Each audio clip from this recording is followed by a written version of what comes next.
When a drunk man stood up at Madison Square Garden and screamed at Michael Jackson, everyone thought security would throw him out. Instead, Michael did something nobody expected. He stopped the music, he walked to the edge of the stage, and he reached out his hand to the heckler. What happened next changed 20,000 lives forever. This is the true story of the night compassion defeated anger, and one moment of kindness created a miracle. The lights inside Madison Square Garden were so bright that Tommy Chen had to squint. He was only 12 years old, and this was the biggest night of his life. He held his mother's hand tight as they found their seats in the third row. All around them, 20,000 people were screaming, laughing, and crying with joy. "Mom, I can't believe we're really here," Tommy shouted over the noise. His mother smiled. She had worked double shifts at the restaurant for 6 months to buy these tickets. "Michael Jackson only comes to New York once every few years, baby.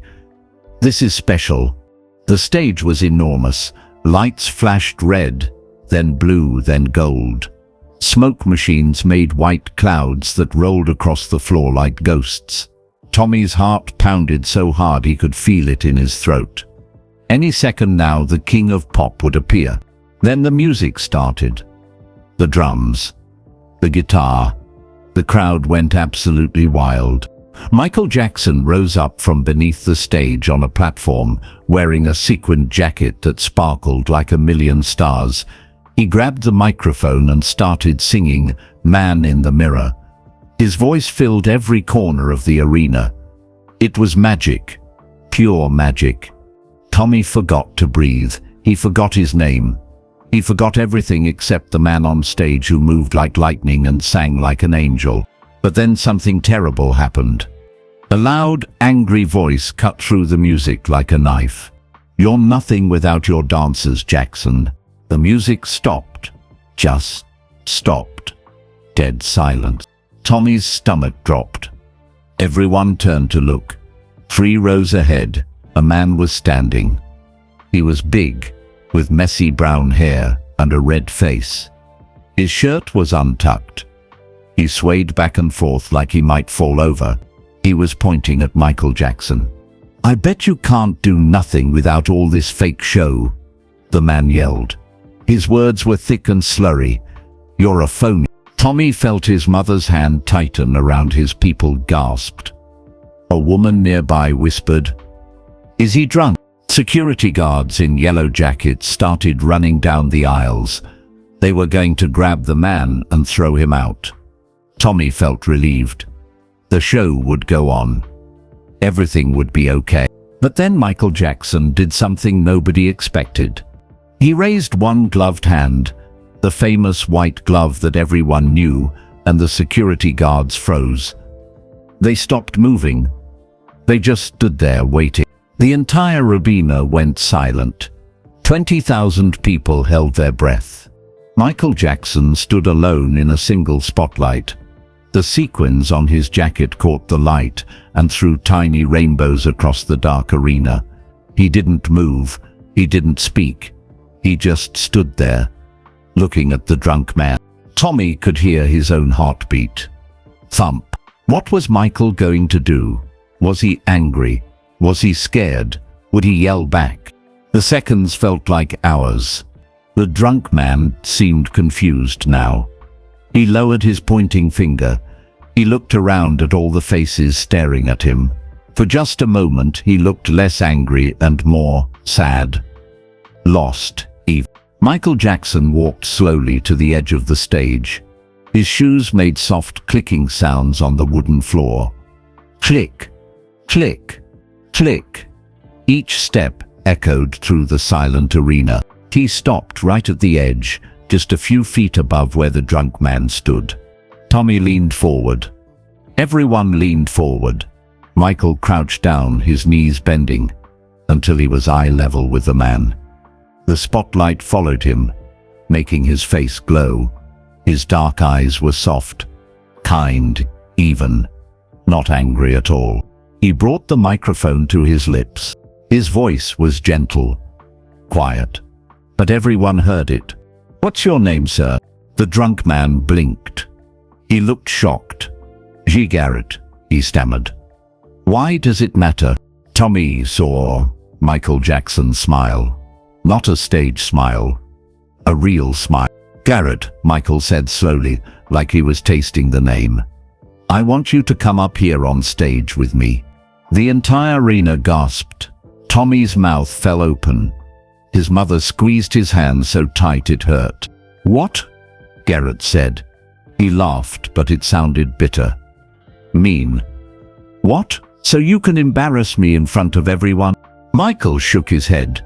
His curls bounced slightly. "No," he said. "I want to show you something. I want to show everyone something." He extended his gloved hand down toward Garrett. The white glove seemed to glow in the spotlight. "Please," Michael Jackson said, "come up here." Nobody moved. Nobody breathed. Tommy felt like time had stopped. Garrett stared at Michael's hand. He looked at the 20,000 people watching him. He looked back at the hand. After what felt like forever, Garrett reached up. Their hands touched. Security guards rushed forward to help Garrett climb onto the stage. His legs were shaky. He nearly fell twice. But Michael held his hand the whole time, pulling him up. And then Garrett Mullins, the drunk heckler who had tried to ruin the show, was standing on stage with Michael Jackson. The crowd was completely silent.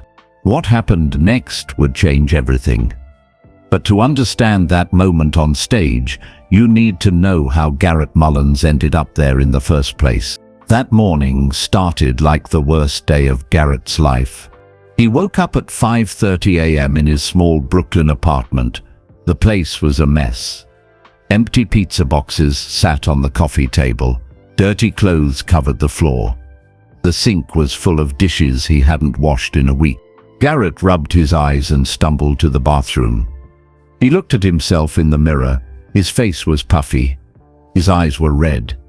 He had a beard growing because he hadn't shaved in days. He looked 10 years older than 32. On the sink was a photograph. It showed a little girl with bright brown eyes and curly hair. She was smiling, her front tooth missing. That was Melody, his daughter. She was 7 years old now. Garrett picked up the photo and touched her face with his thumb. "I'm sorry, baby girl," he whispered. He hadn't seen Melody in 3 months. Not since his wife Patricia took her and moved to New Jersey. Patricia said she couldn't watch him destroy himself anymore. She said Melody needed stability. She said Garrett needed help. She was right. Garrett knew she was right. But knowing it and fixing it were two different things. He put the photo down and noticed an envelope taped to his front door. His heart sank. He knew what it was before he even opened it. Eviction notice. He had 30 days to pay his rent or leave. Garrett crumpled the paper in his fist. "Perfect," he muttered. "Just perfect." He got dressed in his work clothes, jeans, boots and a flannel shirt, and drove his rusty truck to the construction site in Queens. The morning was cold. Gray clouds covered the sky like a dirty blanket. When he arrived, his supervisor, Mr. Kowalski, was waiting by the gate. Mr. Kowalski was a short man with glasses and a clipboard. He looked nervous. "Garrett," he said, "can I talk to you for a minute?" Garrett's stomach twisted. He knew that tone. Nothing good ever started with "Can I talk to you for a minute?" They walked to the construction trailer. Inside, Mr. Kowalski sat down and sighed. He wouldn't look Garrett in the eye. "The company is downsizing," Mr. Kowalski said quietly. "We're letting people go. I'm really sorry, Garrett. You're a good worker, but times are tough." Garrett felt like someone had punched him in the chest. "You're firing me? We're letting 15 guys go today. It's not personal." "Not personal?" Garrett's voice got louder. "I've worked here for 6 years. 6 years. I know. I'm sorry." Mr. Kowalski handed him an envelope. "Here's your final check. And there's information about unemployment benefits inside." Garrett took the envelope. His hands were shaking. He wanted to yell. He wanted to throw something. But what was the point?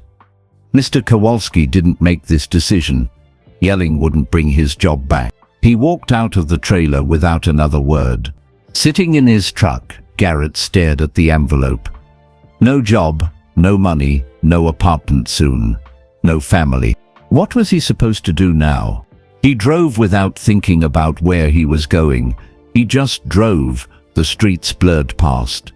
The grey sky seemed to press down on him, making it hard to breathe. Eventually, he found himself parked outside O'Malley's, a small bar in his neighborhood. The sign in the window said, it was only 10:30 in the morning, but Garrett didn't care. He went inside. The bar was dark and smelled like old wood and beer. Only two other people were there, an old man reading a newspaper and the bartender, a big Italian guy named Rocco. Rocco had grey hair and kind eyes. He'd owned O'Malley's for 20 years. Little early, isn't it, Garrett? Rocco said, wiping down the counter. Just give me a whiskey, Garrett said, sitting on a stool. Rocco studied him for a moment, then poured the drink. Rough morning, rough life. Garrett downed the whiskey in one gulp. It burned going down. Another. Rocco poured another, but slower this time. You want to talk about it? No. Okay. Rocco didn't push. That's what Garrett liked about him. Rocco knew when to talk and when to stay quiet. Garrett drank and drank and drank some more. The TV mounted on the wall was playing music videos. MTV. Garrett watched without really seeing. Then a familiar face appeared on screen. Michael Jackson. He was dancing in a music video, spinning and moonwalking. His moves were smooth, perfect. The video was for Smooth Criminal. Everyone in it was happy, dancing, having fun. Garrett felt anger rise in his chest, hot and bitter. Look at him, Garrett muttered. Doesn't have a care in the world. Must be nice to be rich and famous. Must be nice to have everything handed to you. Rocco glanced at the TV. You don't know what his life is like, Garrett. I know he's not losing his job. I know he's not losing his kid. Garrett slammed his glass down. I know he gets to dance around like nothing matters while the rest of us suffer. That's not fair. Life's not fair, Garrett snapped.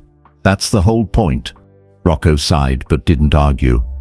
He'd been a bartender long enough to know that drunk people don't listen to reason. Garrett kept drinking. The whiskey made everything fuzzy around the edges. It made the pain a little less sharp. Not better, just duller. On the bar counter was a flyer. Bright yellow paper with big black letters, Michael Jackson Love Tonight, Madison Square Garden. Garrett stared at it. He remembered his old college buddy Dennis had given him a ticket weeks ago for his birthday. You need to get out, man, Dennis had said. Have some fun for once. The ticket was still in Garrett's wallet. He pulled it out and looked at it. An idea formed in his drunk, angry brain. Terrible idea. If his life was falling apart, why should everyone else get to be happy?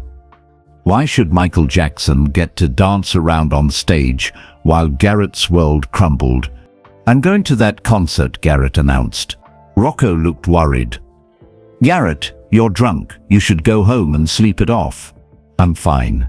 Garrett stood up, swaying slightly. He threw cash on the counter. I'm going to see the great Michael Jackson. Garrett. But Garrett was already walking toward the door. The cold air hit his face, but it didn't sober him up. Nothing could sober him up. The anger and the alcohol had mixed into something poisonous inside him. He drove to Madison Square Garden. He shouldn't have been driving. He knew that. But he didn't care anymore. What did it matter? What did anything matter? By the time he parked and stumbled into the arena, the show had already started. He pushed past people in the hallway. They gave him dirty looks, but he ignored them.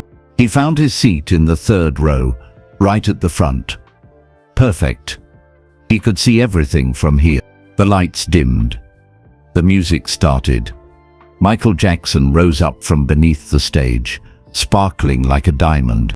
20,000 people screamed with joy, and Garrett felt nothing but rage. He watched Michael dance.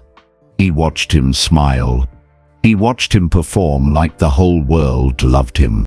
And something inside Garrett snapped. Before he knew what he was doing, he was on his feet. Before he could stop himself, he was yelling, "You're nothing without your dancers, Jackson."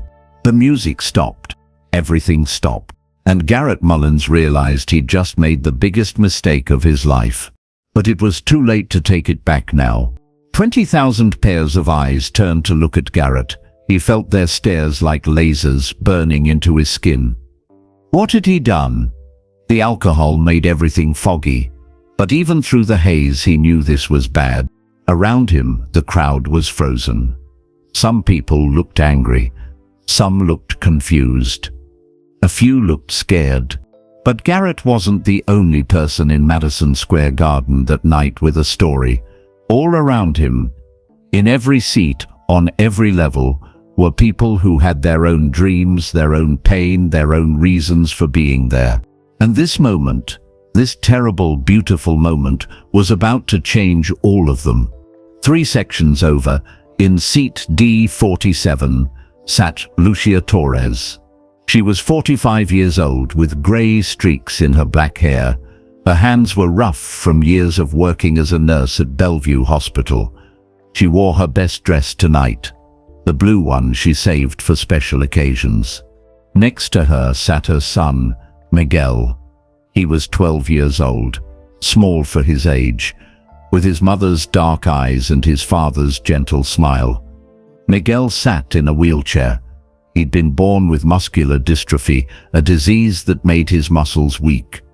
The doctors said it would get worse as he got older. But tonight, Miguel wasn't thinking about doctors or diseases. He was thinking about Michael Jackson.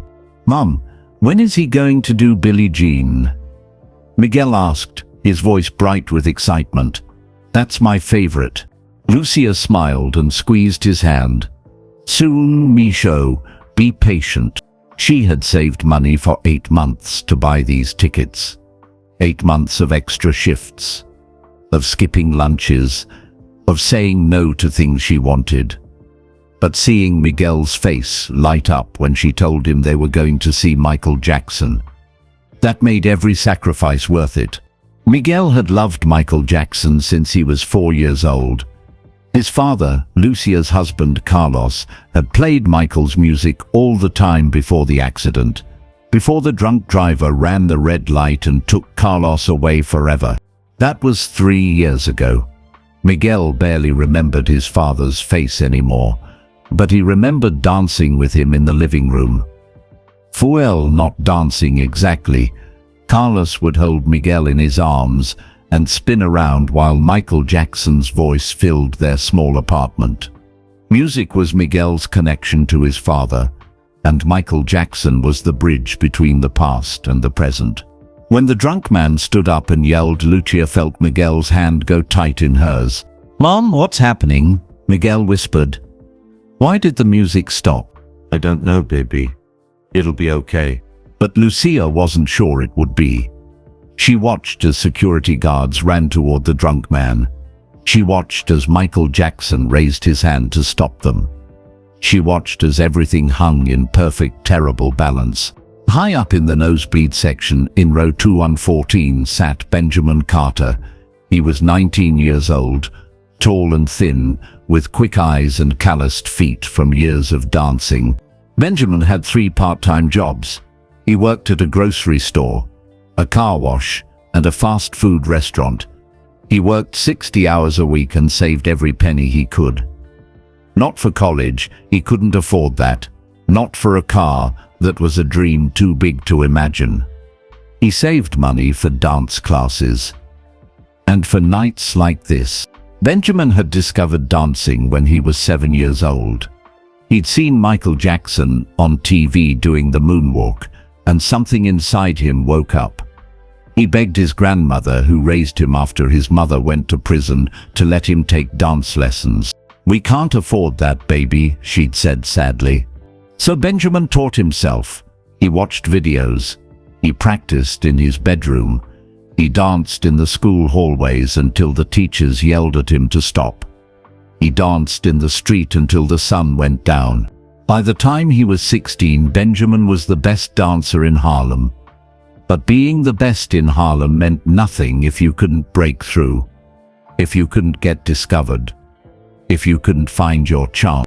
Benjamin's dream was simple. He wanted to dance with Michael Jackson, just once. He wanted to stand on stage next to his hero and move the way Michael moved, with power and grace and pure joy.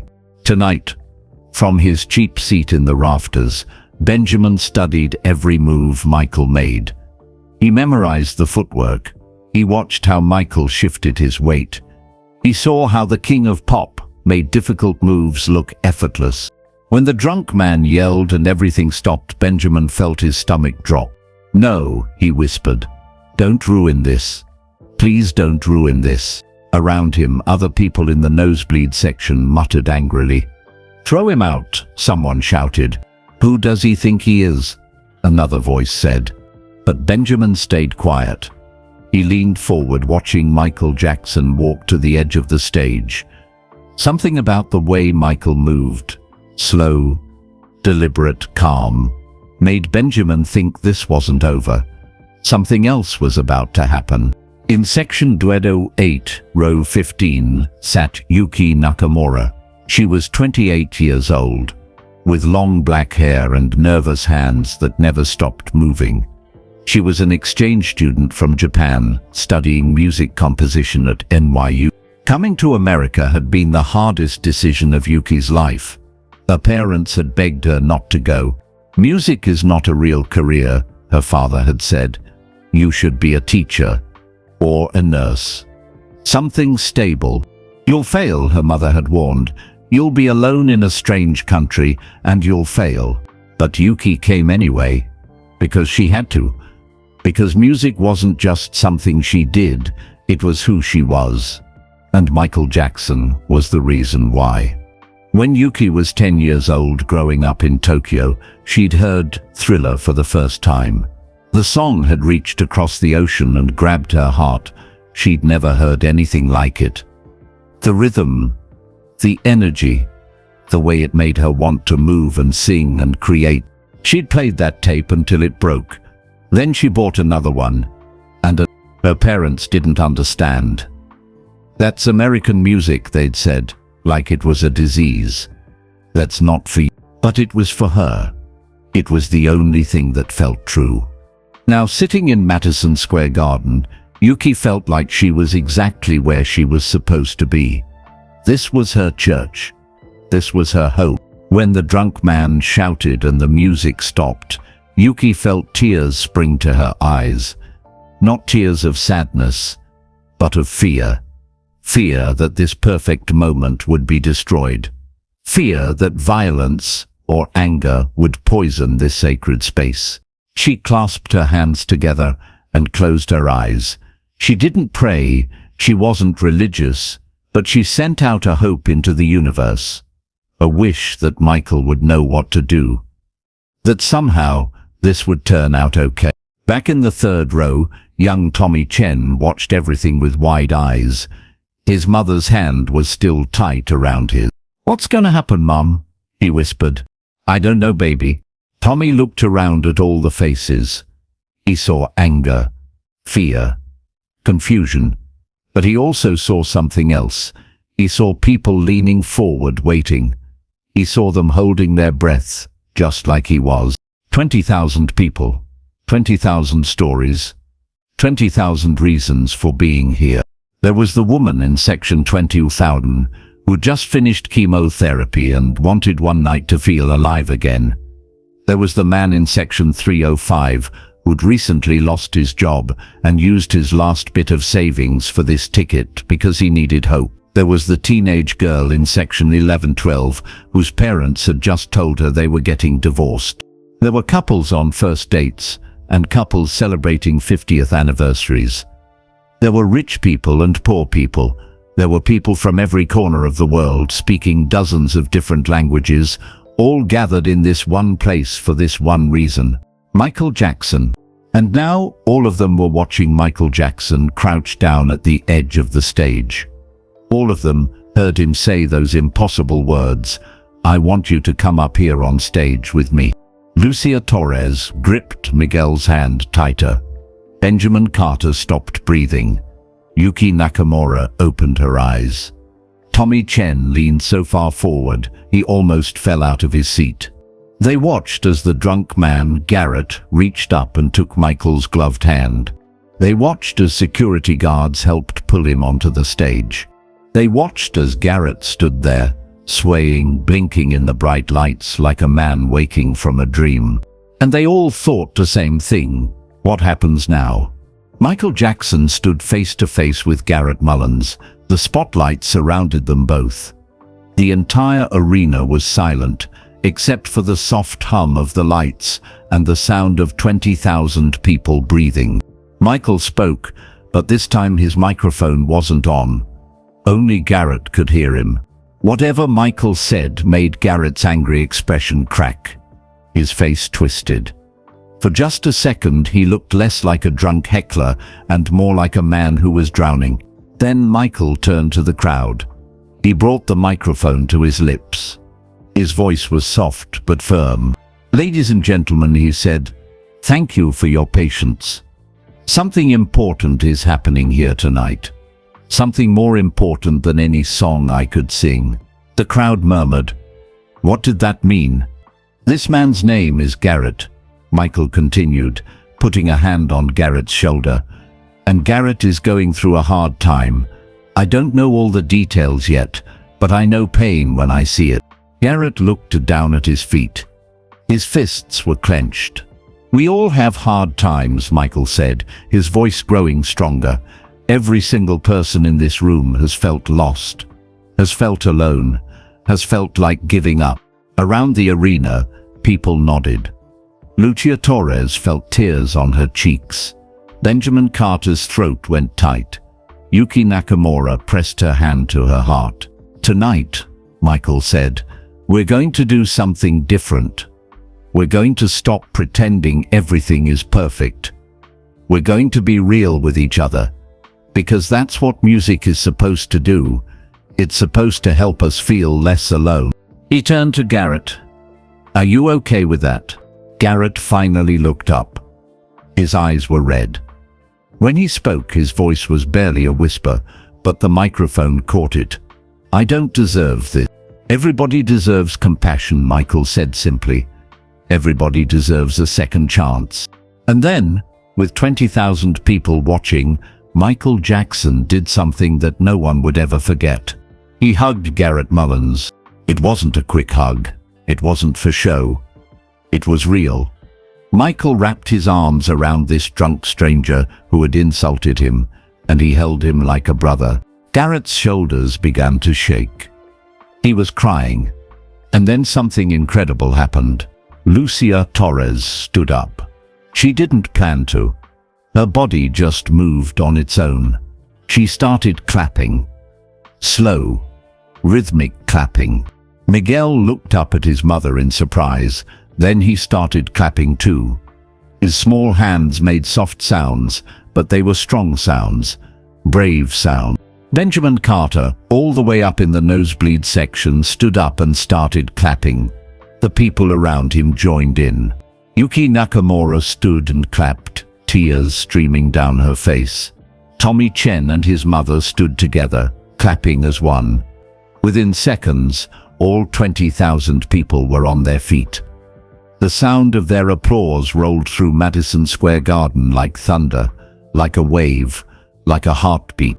They weren't clapping for a performance. They were clapping for something bigger, something true. They were clapping for pain acknowledged, for vulnerability honored, for humanity recognized. Michael Jackson looked out at the crowd, and he smiled. Not his stage smile, his real smile. And Garrett Mullins looked up at 20,000 people, showing him compassion instead of judgment, and something inside him began to break open. Something that had been locked away for a very long time. Garrett stood on stage, his whole body shaking. The applause washed over him like warm water. But it didn't make sense. Why were these people clapping? He'd tried to ruin their night. He'd been cruel. He'd been drunk and stupid and mean. He didn't deserve this. Michael Jackson stepped back and looked at Garrett carefully. His dark eyes were patient, kind, like he had all the time in the world, even though 20,000 people were watching. "Garrett," Michael said quietly, still holding the microphone, "can I ask you something?" Garrett nodded. He couldn't find his voice. His throat felt like it was full of rocks. "Why are you so angry tonight?" The question hit Garrett like a punch. His first instinct was to lie, to say he wasn't angry, to make a joke and brush it off. But standing there under those bright lights, with Michael Jackson's honest eyes on him, Garrett couldn't lie. "I lost my job today," Garrett said. His voice cracked. "I'm about to lose my apartment. I already lost my wife and my daughter." He laughed, but it was a bitter sound. "I'm losing everything." Michael nodded slowly. "That's a lot of pain to carry." "Yeah, well," Garrett wiped his eyes with his sleeve. "Life isn't fair, right? That's just how it is." "Life isn't fair," Michael agreed, "but that doesn't mean we have to carry our pain alone." Around the arena, people leaned forward. Every word Michael spoke seemed to land in their hearts. Lucia Torres held Miguel tighter. Benjamin Carter gripped the railing in front of him. Yuki Nakamura covered her mouth with both hands. Michael turned to the crowd. "How many of you have ever felt like Garrett feels right now? Like everything is falling apart?" Silence for a moment, then slowly hands started going up. 1 hand, 10 hands, 100 hands, 1,000 hands. Tommy Chen looked around in amazement. Almost everyone in the arena had their hand raised. His mother had her hand up too. Even she had felt this kind of pain. "We all have," Michael said softly. "Every single one of us. The difference is, most of us hide it. We put on masks. We pretend we're fine when we're breaking inside." He turned back to Garrett. "But you didn't pretend tonight. You showed everyone your pain. And you know what? That takes more courage than any dance move I could ever do." Garrett shook his head. "I wasn't being brave, I was being a jerk." "Maybe," Michael said with a small smile. "But sometimes pain comes out like anger. Sometimes when we're drowning, we lash out. It doesn't make it right, but it makes it human." Garrett felt something crack open in his chest. It hurt, but it also felt like relief. Like a door he'd kept locked for years was finally opening. Michael gestured to the band in the corner of the stage. They were waiting, instruments ready. "Garrett, I want to do something. I want to sing a song, but not for the crowd. For you. Is that okay?" "Why would you do that?" Garrett asked. "I insulted you. Because I think you need to hear it." Michael's voice was gentle. "And because I've been where you are. Maybe not in the exact same way, but I felt that darkness, that loneliness, that fear that you're not enough." Garrett stared at him. "You? But you're Michael Jackson. You're the most famous person in the world." "Fame doesn't protect you from pain," Michael said quietly. "Sometimes it makes the pain worse. Sometimes being surrounded by millions of people makes you feel more alone than ever." The honesty in his voice made the whole arena go quiet. Even the people in the back rows could feel the weight of those words. Michael turned to his band. "Can you play something soft? Something gentle?" The keyboard player nodded. He started playing a slow, simple melody, just piano notes floating through the air like snowflakes. Michael closed his eyes and began to sing. But these weren't the words to one of his hit songs. These were words he made up right there, right then, just for Garrett. He sang about darkness and light, about falling and getting back up, about being lost and finding your way home. His voice was pure and clear and full of emotion. Garrett listened, and for the first time in months, he felt something other than anger. He felt sadness. Real, deep sadness. The kind that had been hiding under all his rage. And then he felt something else. Something he hadn't felt in so long he'd forgotten what it was called. Hope. When Michael finished singing, the piano notes faded away. The silence that followed was holy. Sacred. Garrett was crying openly now. He didn't try to hide it. "I don't know what to do," he whispered. "I don't know how to fix my life." "You don't have to fix everything tonight," Michael said. "You just have to take one step, and then another, and then another." He put his hand on Garrett's shoulder. "And you don't have to take those steps alone." Garrett looked out at the crowd. 20,000 faces looked back at him, and instead of judgment, he saw understanding. Instead of anger, he saw compassion. "I'm sorry," Garrett said into the microphone. His voice echoed through the arena. "I'm sorry for ruining your night. I'm sorry for being angry. I'm sorry." "Stop," Michael said gently. "You didn't ruin anything. You gave us all something real. Something true. That's a gift." He turned to the crowd. "Isn't it?" The applause started again, louder this time. People weren't just clapping. They were shouting encouragement. "You got this, Garrett. We love you. You're not alone." The voices came from everywhere. From the floor seats and the middle sections and the nosebleed seats way up high. Strangers calling out to a man they'd never met, offering him the thing he needed most. Love. Up in section 214, Benjamin Carter cupped his hands around his mouth and shouted, "Keep going, brother. Don't give up." In section 1018, Yuki Nakamura was crying so hard she could barely see. But she was smiling too. She whispered in Japanese, then in English, "You are seen. You matter."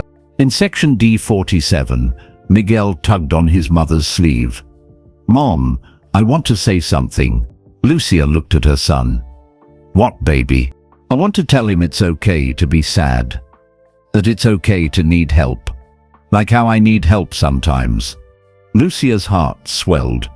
She lifted Miguel slightly so his voice could carry. "Tell him me." Miguel's small voice rang out, "It's okay to need help. My mom helps me every day and I'm not embarrassed." Other voices joined in. A woman shouted, "I'm in therapy and it saved my life." A man called out, "I'm 3 years sober. You can do this." The arena transformed. It stopped being a concert venue and became something else. A community. A family. A place where broken people could be honest about their brokenness. Michael Jackson stood in the center of it all, watching with tears in his eyes. This was why he made music. Not for the fame or the money. For moments like this. For connection. For healing. He turned back to Garrett. "Do you have family, Garrett? Someone you love?" Garrett nodded. His throat too tight to speak. "Tell me about them," Michael said. And so Garrett did. Standing on stage at Madison Square Garden, with 20,000 people listening, Garrett Mullins talked about his daughter Melody. About her smile. About how she loved to dance. About how he'd failed her. "She's 7 years old," Garrett said, his voice breaking. "And she thinks, I don't love her. But I do. I love her more than anything. I don't know how to show her. I don't know how to be the dad she deserves." Michael was quiet for a moment. Then he said something that would change everything.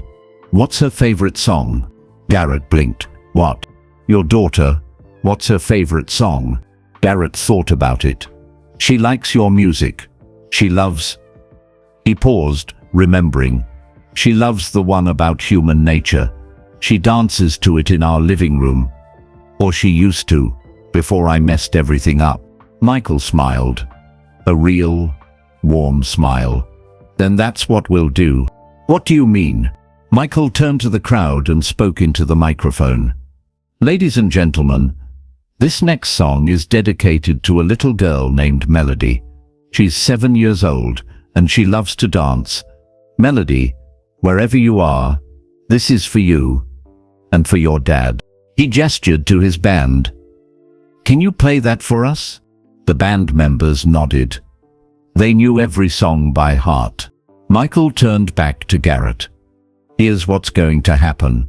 We're going to sing together. You and me. For your daughter. Garrett's eyes went wide. I can't sing. I don't know how. You don't have to be perfect, Michael said. You just have to be honest. You just have to let her know you love her. He held out a second microphone. Can you do that? Garrett stared at the microphone.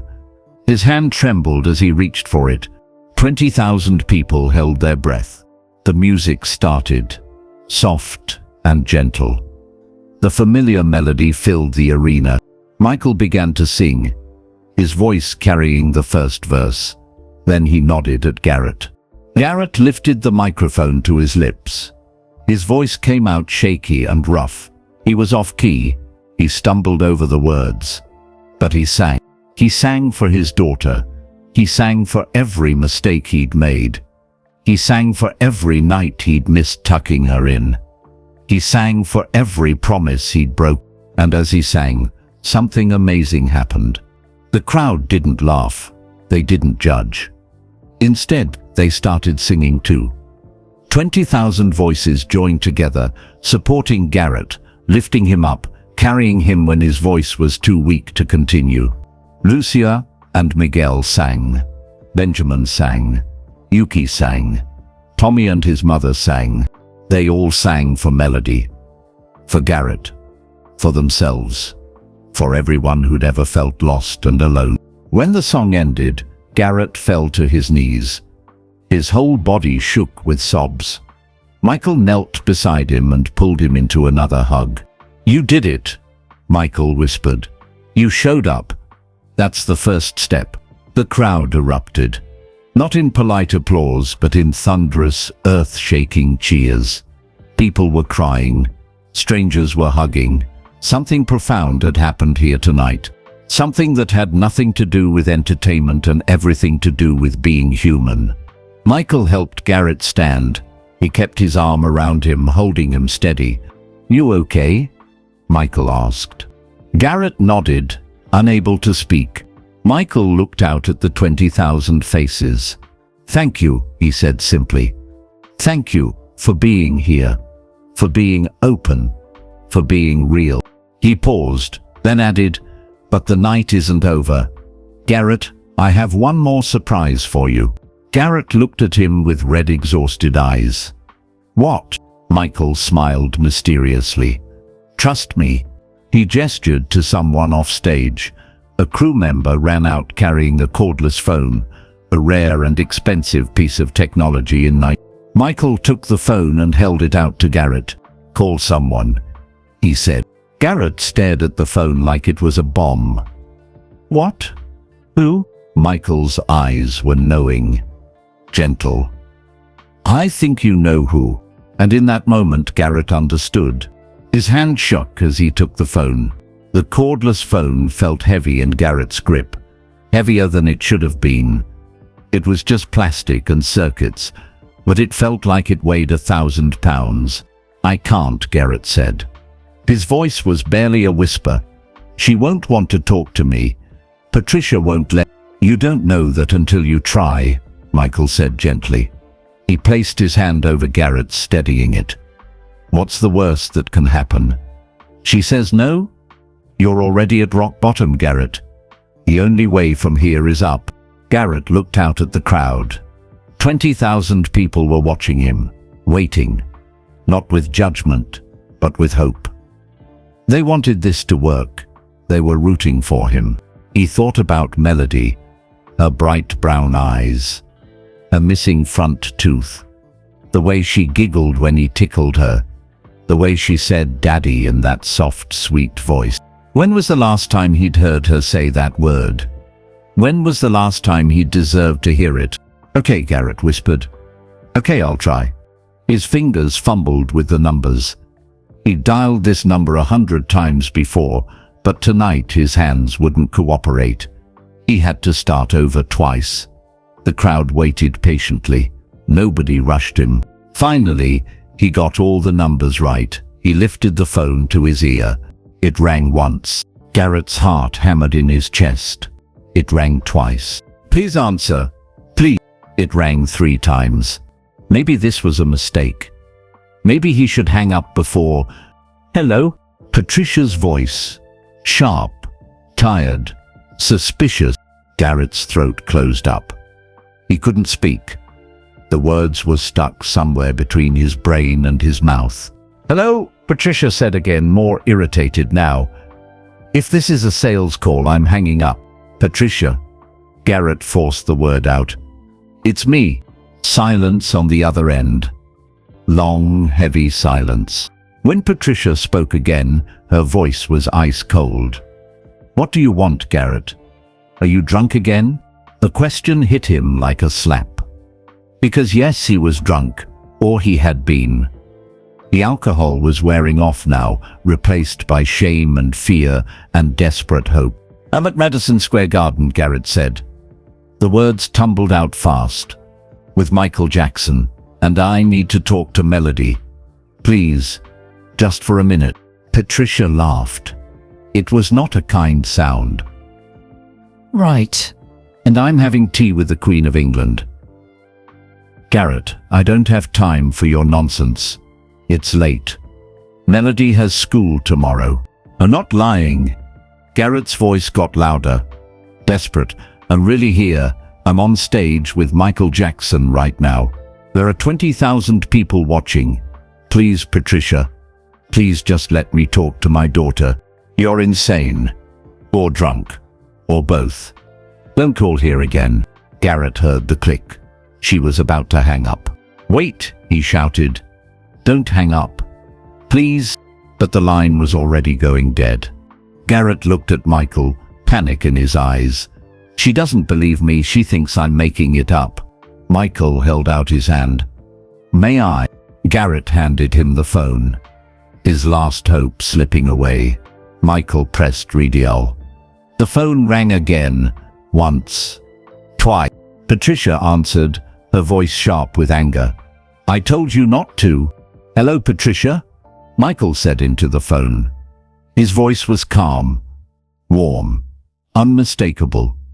This is Michael Jackson. I'm here at Madison Square Garden with your husband Garrett. He's telling the truth. Silence on the other end. Complete silence. Michael waited. Patient. Finally, Patricia's voice came back, but it was different now. Shaky, uncertain. This is really Michael Jackson. The Michael Jackson. Yes, ma'am. I know this is strange. I know it's late, but Garrett is here with me and we'd really like to say hello to Melody. Would that be okay? Another pause. Garrett could hear Patricia breathing on the other end. He imagined her standing in their old kitchen, no, not their kitchen anymore, her kitchen now. He imagined her trying to process what was happening. Is Garrett okay? Patricia asked quietly. Is he hurt? Is he in trouble? He's okay, Michael said. He's had a hard day. A hard few months, I think. But he's okay. And he wants to talk to his daughter. I think it would mean a lot to both of them. Garrett heard muffled sounds. Patricia talking to someone else. Then footsteps. Melody is sleeping, Patricia said, but I'll wake her up. Just give me a minute.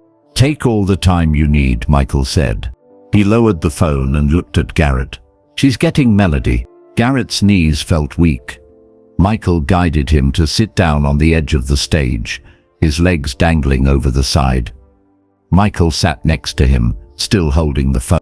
The crowd was so quiet you could hear the hum of the lights.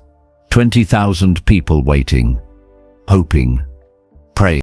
Up in section 214, Benjamin Carter had tears running down his face. He thought about his own mother, locked away in prison. When was the last time he'd talked to her? When was the last time he'd told her he loved her? Maybe after tonight he'd call. Maybe it wasn't too late. In section D47, Lucia held Miguel close. She thought about Carlos, her husband, taken too soon. She thought about all the phone calls they'd never get to make. All the conversations cut short.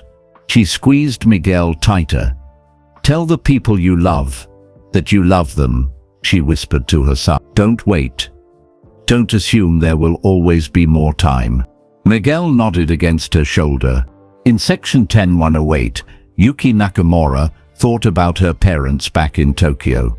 They hadn't spoken in 3 months, not since the fight about her moving to America. Maybe she'd call them tomorrow. Maybe she'd try to build that bridge again. The phone crackled. Movement on the other end. Then a small, sleepy voice. "Hello?" Garrett's breath caught. He reached for the phone, and Michael handed it to him. "Melody?" Garrett said. His voice broke on her name. "Daddy?" That one word. That one precious word. It shattered every wall Garrett had built around his heart. "Yeah, baby, it's Daddy. Mommy said you're with Michael Jackson. Is that true? Are you really?" Garrett looked at Michael, who smiled and nodded. "Yeah, sweetheart, I really am. He's sitting right next to me." "Wow." Melody's voice got brighter, more awake. "Can I talk to him, please?" Garrett laughed through his tears. "In a minute, baby. First, I need to tell you something. Something important." "Okay, Daddy." Garrett took a deep breath. 20,000 people leaned forward. The moment hung in perfect balance. "I'm sorry, Melody. I'm so sorry. I haven't been a good daddy lately. I've been sad and angry, and I made a lot of mistakes. But none of that is your fault. You didn't do anything wrong. Do you understand? You are perfect. You are wonderful. And I love you so much my heart could burst." Silence on the other end. Then, softly, "I love you too, Daddy. Are you okay?" "I am now," Garrett said. "I'm getting better. I promise. I'm going to work really hard to be the daddy you deserve. Will I see you soon?" "Yeah, baby. Real soon. I promise." "Can you sing to me? Like you used to?" Garrett's throat tightened. He used to sing Melody to sleep every night. Silly made-up songs about princesses and dragons and magic trees. But he hadn't sung to her in months. "What do you want me to sing?" "The song about human nature. The Michael Jackson one. That's my favorite." Garrett looked at Michael helplessly. Michael smiled and leaned close to the phone so Melody could hear him. "Hi, Melody. This is Michael Jackson. Your daddy and I just sang that song together for you. Did you know that?" A gasp on the other end. "Really? Daddy sang?" "He did. He sang it beautifully. Because he was singing it for you." "Daddy, will you sing it again? Just for me?" Garrett looked at the phone. Then at Michael. Then at the crowd. 20,000 people watching him. Wait, he'd already sung once tonight. Already made a fool of himself. Already shown everyone how broken he was. But Melody was asking. His little girl needed to hear his voice. "Okay, baby," Garrett said. "I'll sing for you." He didn't have background music this time, just his rough, imperfect voice. But he sang the opening line softly into the phone. The words about reaching out and touching a stranger's hand. His voice cracked. He got some words wrong, but he kept going. Then Michael joined in, quietly. His famous voice blending with Garrett's ordinary one. Not taking over, just supporting. Just being there. The two men sang together. For a 7-year-old girl in New Jersey who should have been sleeping. For a moment of connection between father and daughter. For love that had been buried but not destroyed. When they finished, they could hear Melody giggling on the other end. "That was so good, Daddy. You and Michael Jackson sang to me. Nobody at school is going to believe this. I'll tell them it's true, Michael said, smiling. I'll write you a note if you want. Really? Oh my gosh, Daddy, can he really? I think so, baby. Garrett wiped his eyes. Melody, I have to go now, but I'll call you tomorrow, okay? And the next day, and the day after that. I'm not disappearing again. I promise. Okay, Daddy. I love you. I love you too, baby girl, so much. Now go back to sleep. Dream good dream. I will. Bye, Daddy. Bye, Michael Jackson. Goodbye, Melody, Michael said. The line clicked off. Garrett sat there holding the phone, staring at it like it was the most precious thing in the world. In a way it was. That phone had just given him back his daughter. Not permanently, not completely, but enough. Enough to start rebuilding. He turned to Michael, unable to find words big enough for what he felt. Michael just smiled and put his arm around Garrett's shoulders. You did good, Michael said quietly. You showed up, that's what matters. Garrett couldn't hold it anymore. He collapsed against Michael and sobbed. Not angry tears this time, not bitter tears. These were tears of relief, of gratitude, of hope. The crowd erupted. Not polite applause, wild, joyful cheering. People were standing, crying, hugging strangers next to them, because they just witnessed something real, something true, something that reminded them all why being human was worth it. Michael helped Garrett stand. He kept his arm around him, holding him steady while the applause washed over them. Thank you, Garrett whispered. Thank you for believing in me when I didn't believe in myself. Michael shook his head. I didn't do anything special. I just saw someone in pain and offered a hand. That's what we're all supposed to do for each other. He turned to the crowd. That's what we're all supposed to do, he called out. When we see someone struggling, we reach out. We don't judge. We don't turn away. We help. Because we're all in this together. The cheers grew louder, but Michael wasn't done yet. He had one more surprise, one more moment that would change everything. He gestured to someone backstage. A crew member rushed out carrying a piece of paper and a pen. Michael took them and knelt down, using the stage floor as a desk. He wrote something, then folded the paper carefully. Garrett, Michael said, standing up. I want you to give this to Melody when you see her. It's a promise. From me to her. And from you to her. Garrett took the folded paper with shaking hands. What does it say? Open it later, Michael said with a gentle smile. When you're alone. When you can really think about the words. Garrett nodded and slipped the paper into his shirt pocket, right over his heart. Michael turned to face the crowd. His expression grew serious, thoughtful. He stood in silence for a long moment, just looking out at 20,000 faces. You know, he finally said, his voice soft but clear, I've performed in front of millions of people. I've traveled all over the world. I've seen things most people only dream about. But tonight is different. The crowd was silent, listening. Tonight, we all witnessed something powerful. We saw someone at their lowest point find the courage to be honest. We saw 20,000 strangers become a family. We saw what happens when we choose compassion over judgment. He paused, gathering his thoughts. We live in a world that tells us to hide our pain, to pretend we're perfect, to put on masks and never let anyone see us struggle. But that's not living, that's just surviving. And we deserve more than survival. We deserve connection. We deserve truth. We deserve love. In section D47, Lucia felt Miguel squeeze her hand. Her son looked up at her with wise eyes that seemed too old for his 12-year-old face. That's what you do for me every day, Mom, Miguel whispered. You love me even when things are hard. Lucia's vision blurred with tears. She kissed the top of his head. Michael continued. Garrett didn't ruin this show tonight. He gave us something more valuable than any song I could sing. He gave us permission to be real, to be vulnerable, to be human. He turned and walked back to where Garrett stood. But here's the thing, Garrett. You're not the only one here tonight who's struggling. You're not the only one who's in pain. Garrett looked confused. What do you mean? Michael addressed the crowd again. How many of you are going through something difficult right now? How many of you are carrying pain you haven't told anyone about? Slowly, hands started going up.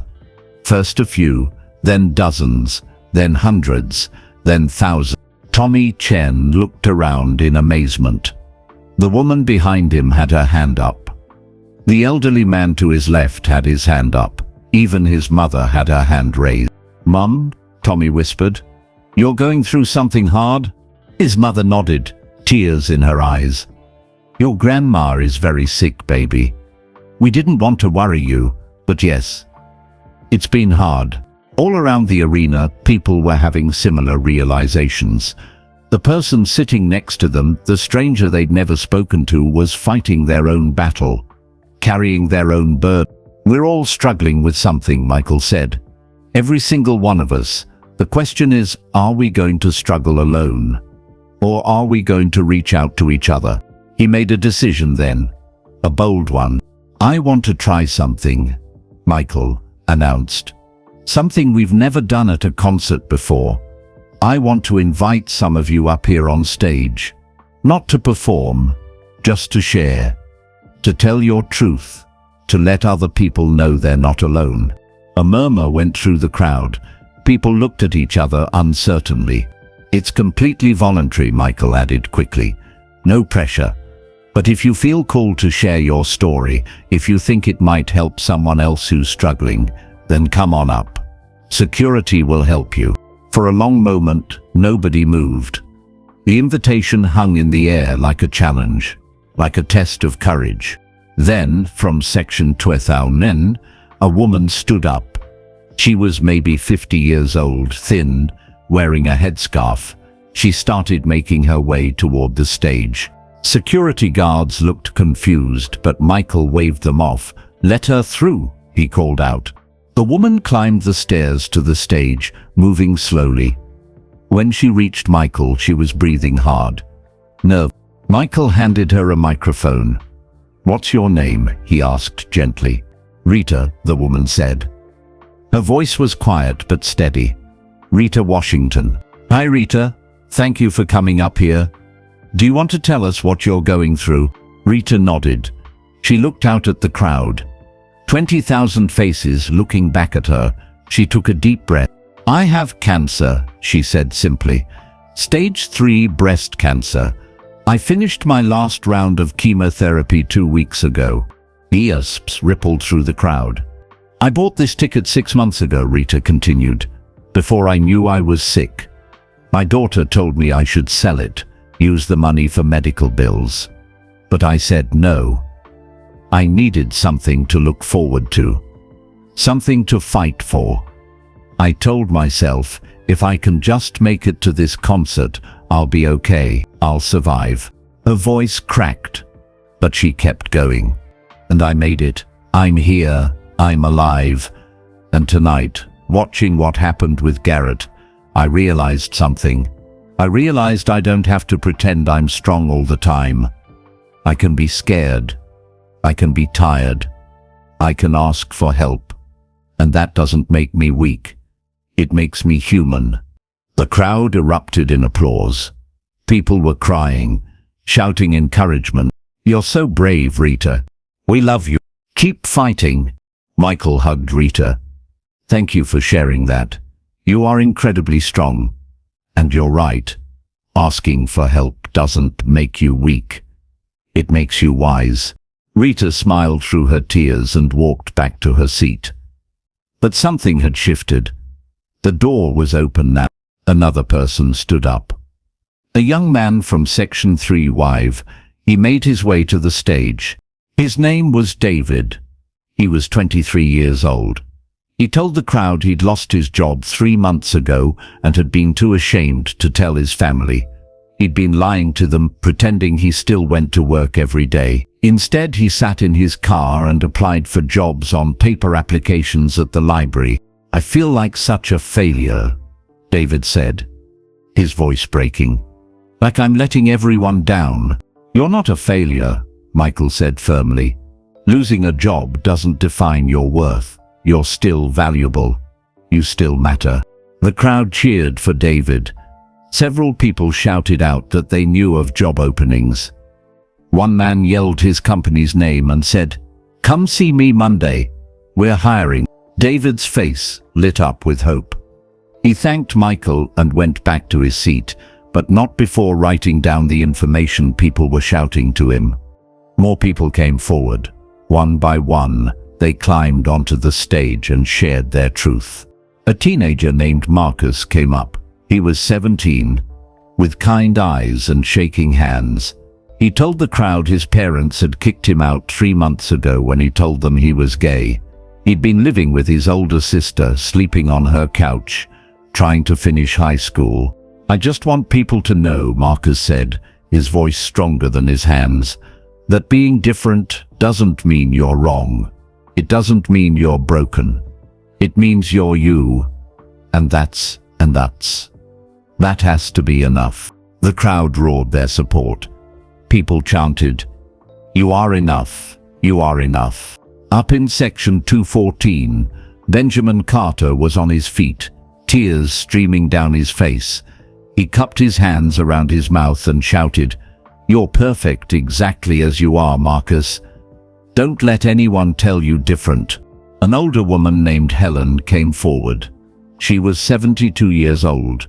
Her husband of 50 years had died last month. She told the crowd she didn't know how to live without him. That some mornings she didn't know why she should bother getting out of bed. "But I got out of bed today," Helen said, her voice trembling. "And I came here tonight. And I'm so glad I did. Because you all reminded me that life is still worth living, that there's still beauty in the world, that there's still love." Michael embraced her like she was his own grandmother. "Your husband would be so proud of you," he whispered, but the microphone caught it.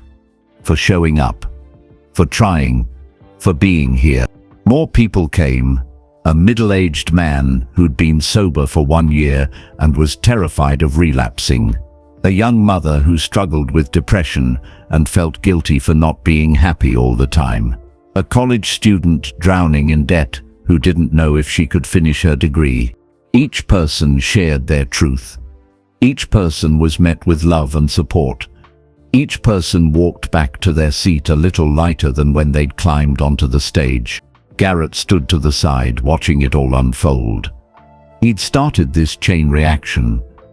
His moment of angry pain had cracked something open, and now compassion was flooding through. After the 10th person shared, Michael raised his hand. "Thank you," he said to the crowd. "Thank you all for your courage, for your honesty, for your willingness to be vulnerable." He gestured to all the people who'd shared their stories. They stood together on stage, a small group of strangers united by their pain and their courage. "This is what we should be doing for each other every day," Michael said. "Not just tonight, not just at a concert. Every single day. We should be listening, supporting, loving. Because that's what makes life worth living. Not money, not fame, not perfection. Connection. Real, honest, messy, beautiful connection." The crowd was on their feet again.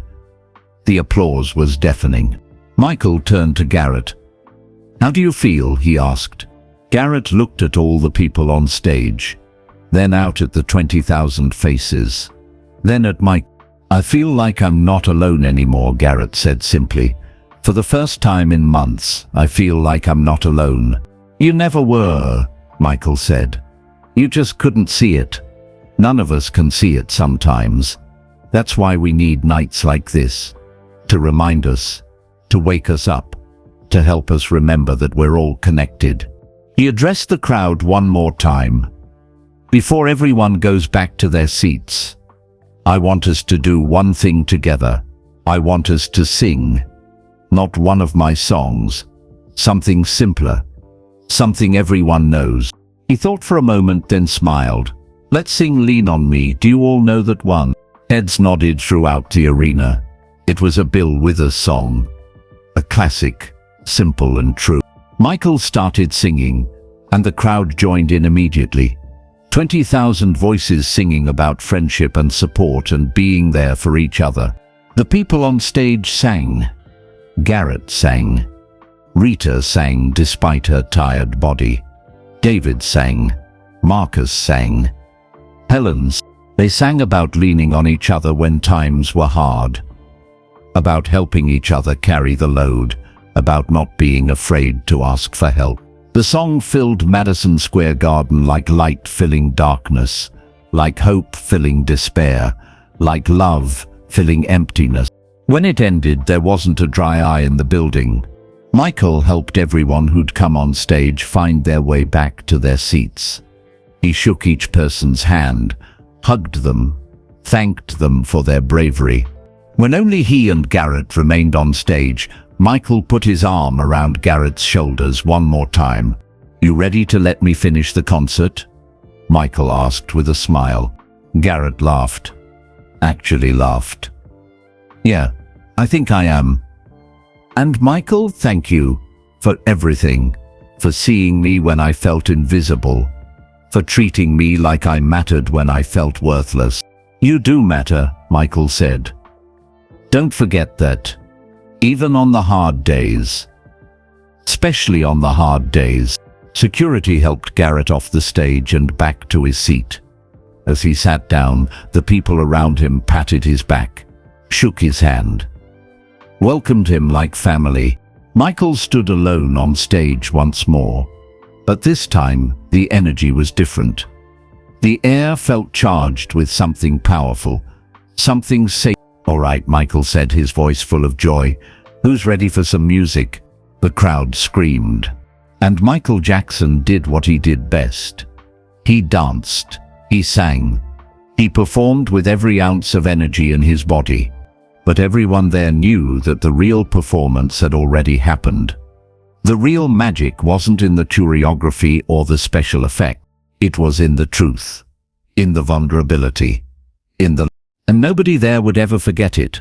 Michael Jackson performed for another hour. He sang Billie Jean and Beat It and Thriller. He did the moonwalk. He spun and jumped and moved like electricity in human form. The crowd danced and sang along, their voices joining his in perfect harmony. But something was different now. The concert wasn't just entertainment anymore. It was celebration. It was healing. It was 20,000 people who had been strangers 2 hours ago, now connected by something deeper than music. During The Way You Make Me Feel, people started dancing with each other. Not just with the friends they'd come with, but with the strangers sitting next to them. An elderly man danced with a teenage girl. A businesswoman in a suit danced with a kid in a basketball jersey. Barriers dissolved, walls came down. In section D47, Miguel was moving his arms to the music, his wheelchair swaying slightly. Lucia watched her son with joy in her heart. She'd been so worried about him lately, so afraid of what the future held, but watching him now, seeing the pure happiness on his face, she remembered something important. Right now was good. Right now was enough. A woman in the seat next to them leaned over. Your son is beautiful, she said to Lucia. What's his name? Miguel, Lucia said, smiling. I'm Jennifer, this is my daughter Amy. She gestured to a girl about Miguel's age. Would Amy and Miguel like to dance together?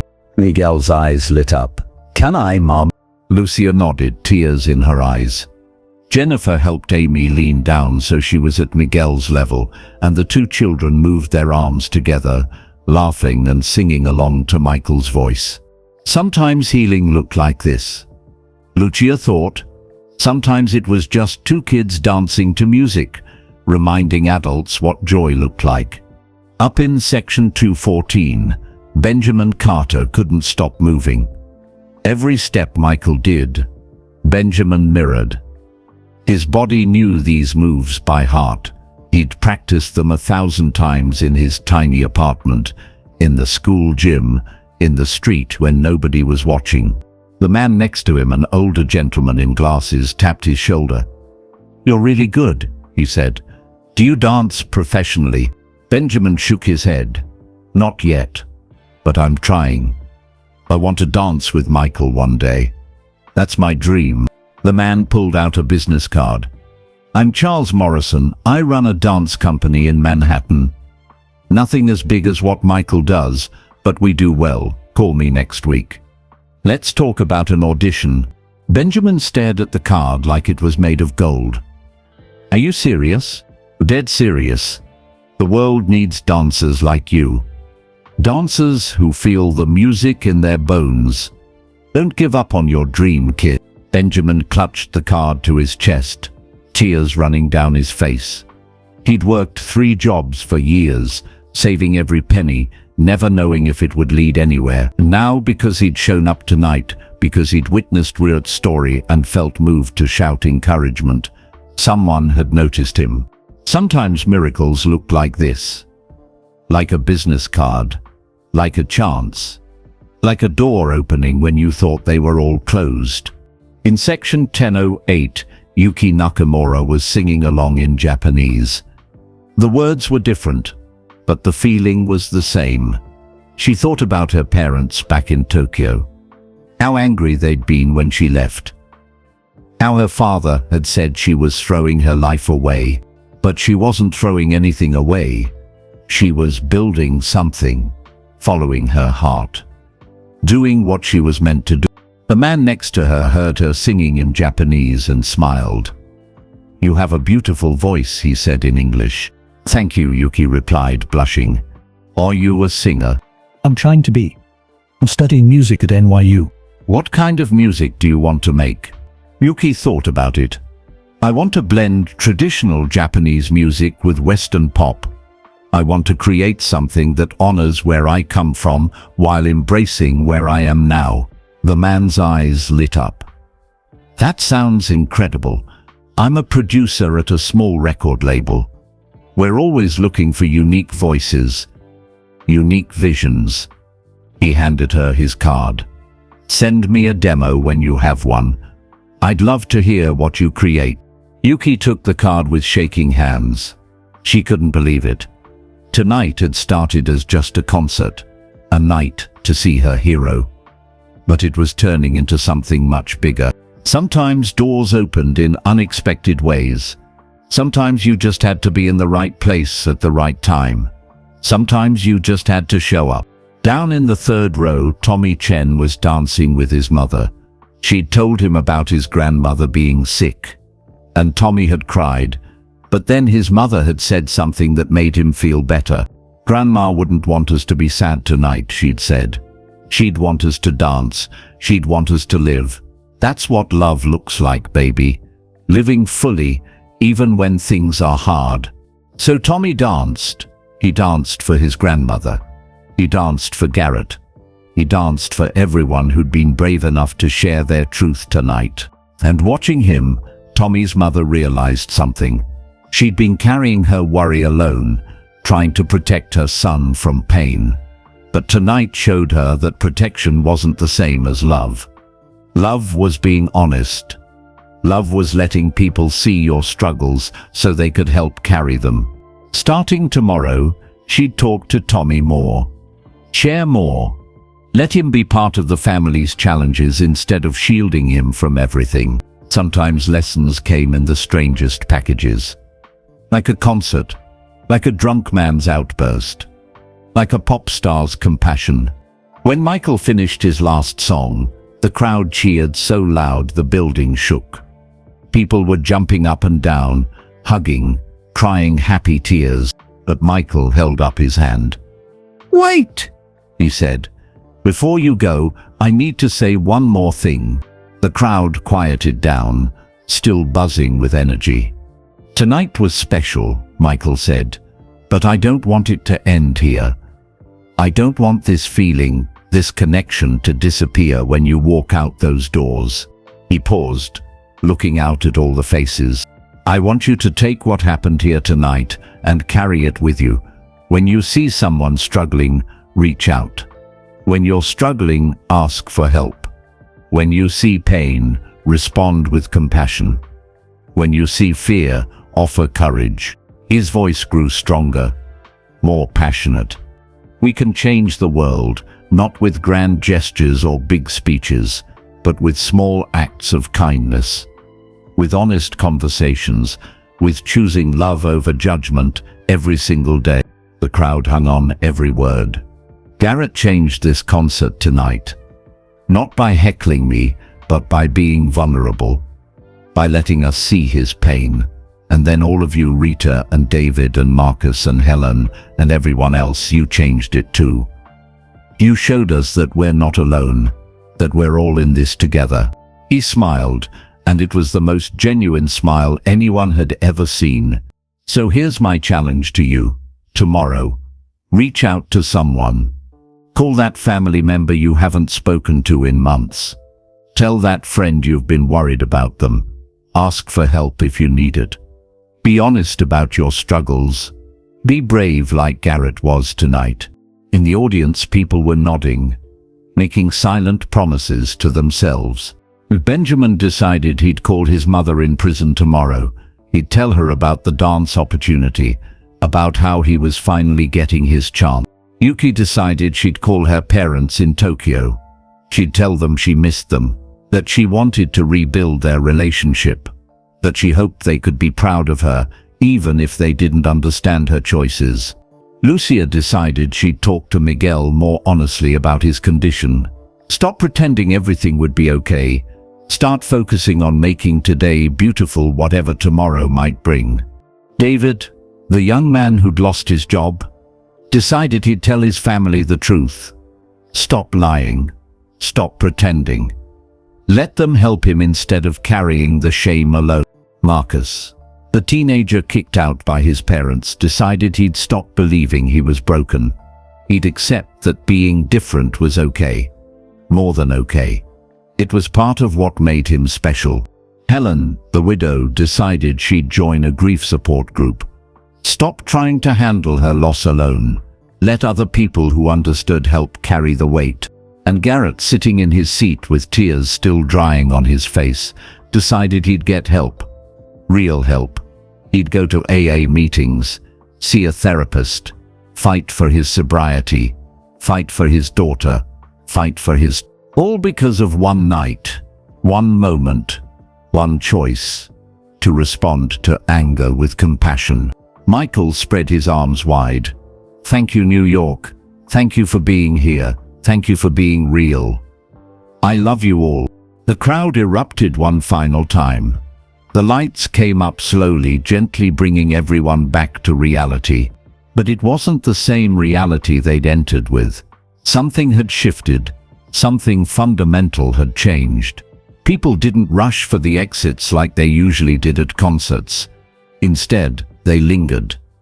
They talked to the strangers around them, exchanged phone numbers, shared stories, made connections. In Section 21, Rita Washington was surrounded by people offering support.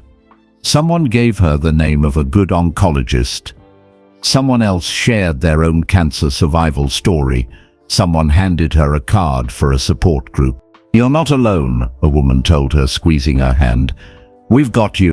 In Section 305, David was writing down job leads from 5 different people.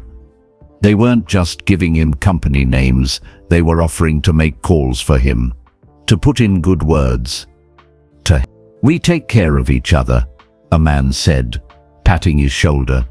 "That's what tonight taught us. We take care of each other." All over Madison Square Garden, similar scenes played out. People helping people. Strangers becoming friends. Walls becoming bridges. Backstage, Michael Jackson sat in his dressing room, still in his performance clothes. His manager knocked on the door. Michael, I don't even know what that was, but it was incredible. Michael smiled, wiping sweat from his forehead. That was real. That was what music is supposed to do. The media is going to go crazy with this story. A drunk, heckler, people sharing their problems on stage. Some people might criticize. Let them, Michael said calmly. Some people will never understand. But the people who were here tonight, they'll understand. They'll remember. And maybe they'll pass it on. Maybe they'll treat someone else with the same compassion we showed tonight. And that person will pass it on to someone else, and it'll spread. Like ripples in water. His manager nodded slowly. You really believe that? I have to, Michael said. Otherwise, what's the point? If we can't help each other, if we can't choose love over judgment, then what are we even doing here? Out in the arena, Garrett was standing up to leave when security approached him. Mr. Mullins? Mr. Jackson would like to see you, if you have time. Garrett's heart jumped. He wants to see me. This way, sir. They led him backstage through hallways and doors until they reached Michael's dressing room. The security guard knocked. Come in, Michael's voice called. Garrett stepped inside. Michael was sitting on a couch, drinking water. When he saw Garrett, he stood up and smiled. I'm glad you came, Michael said. I wanted to talk to you before you left. Make sure you're okay. I don't know what I am, Garrett said honestly. Overwhelmed? Grateful? Confused? All of it? Michael laughed. That sounds about right. He gestured to the couch. Sit with me for a minute. They sat together. Two men who'd been strangers 3 hours ago. Two men who'd shared something profound. What happens now? Garrett asked. I go back to my life, and what? How do I make tonight mean something? Michael thought carefully before answering. You do the next right thing, just the next one. Not everything, not all at once, just the next right thing. And then the thing after that, and the thing after that. One step at a time. That's it. That's everything, Michael said. That's how we heal. That's how we grow.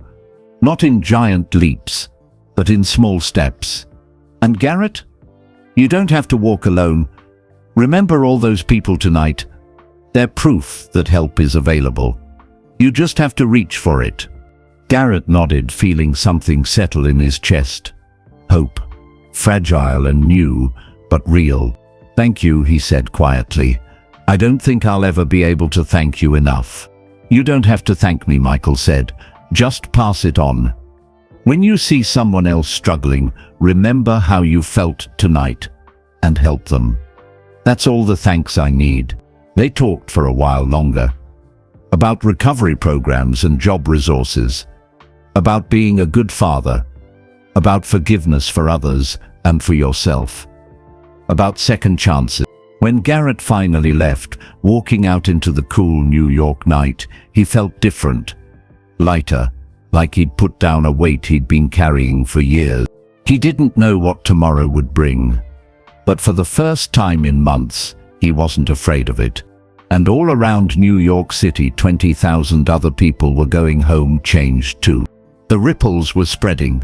3 days after the concert, Garrett sat in his small apartment staring at his phone. He'd kept his promise to Melody. He'd called her every day. Short conversations, but real ones, honest ones. Yesterday, Patricia had surprised him. Garrett, I want to talk. Can you come to New Jersey this Saturday? Now it was Saturday morning. Garrett wore his cleanest shirt. He'd shaved. He'd even tried to comb his hair properly.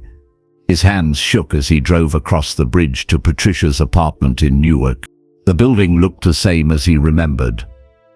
Red brick. 4 stories. A small playground out front where Melody used to play. He knocked on apartment 3B. His heart hammered so hard he thought it might break through his ribs. Patricia opened the door. She looked tired but not angry. That was new. Come in, she said. The apartment was small but clean, toys scattered across the floor, Melody's drawings on the refrigerator, a life that had continued without him. "Melody's at my mother's house," Patricia said. "I wanted us to talk first." "Alone?" Garrett nodded and sat on the couch. The same couch they'd bought together 5 years ago when everything was still good. Patricia sat across from him in a chair. She studied him for a long moment. "You look different," she finally said. "I feel different. Tell me what happened at the concert. I want to hear it from you, not from the news." So Garrett told her everything. About losing his job, about going to the bar, about standing up and yelling at Michael Jackson, about being invited on stage, about singing to Melody over the phone. "And then we talked," Garrett said quietly. "Michael and me, about pain and healing and second chances. He told me I didn't have to fix everything at once. Just do the next right thing." "And have you," Patricia asked, "been doing the next right thing?" Garrett nodded. "I went to an AA meeting Monday and Wednesday and Friday. I met with a counselor at the community center. I applied for 3 jobs. I went to the unemployment office." He paused. "And I've been calling Melody every day, like I promised." Patricia's eyes glistened with tears. "I know. She tells me about every call. She keeps saying, 'Daddy's getting better, Mommy. Daddy's coming back.' I want to come back, Patricia. Not to you, I know we're done. I understand that. But I want to be in Melody's life. I want to be the father she deserves." Patricia wiped her eyes.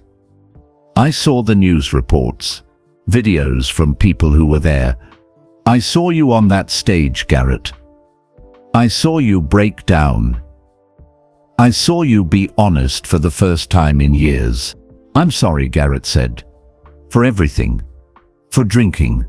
For lying. For pushing you away. For making you carry everything alone." "I'm sorry too," Patricia said, surprising him. "I should have pushed harder for you to get help. I should have—" "No," Garrett interrupted gently. "You did what you had to do.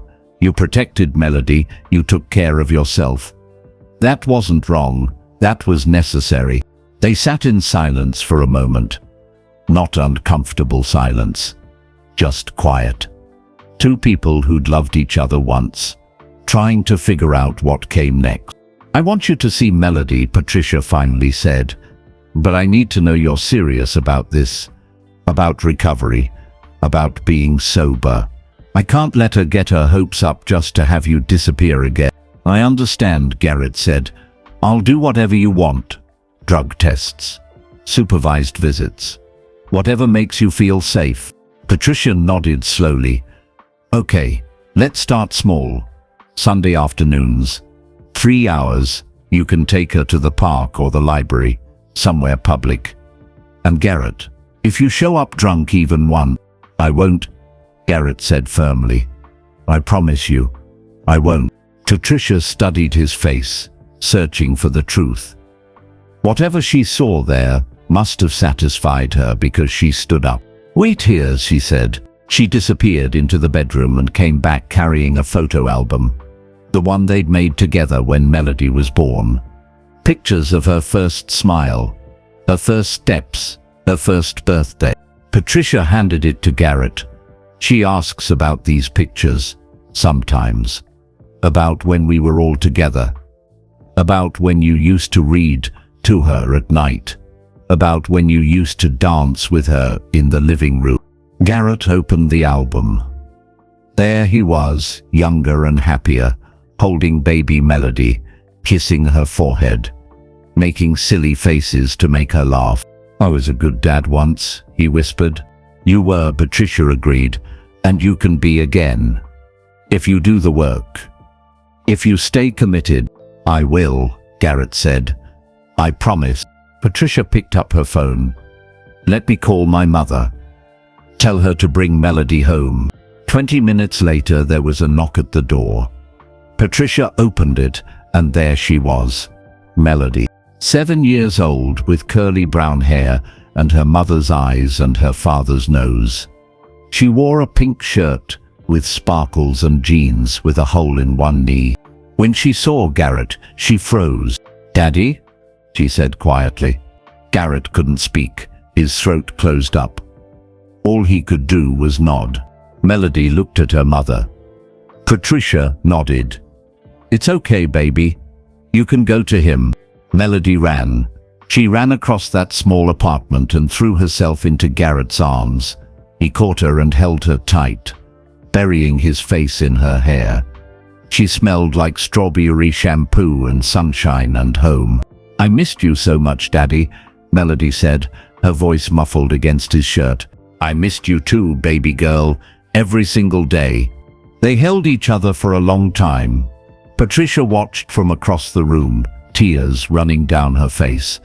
Finally, Melody pulled back and looked at her father's face. "Are you really better?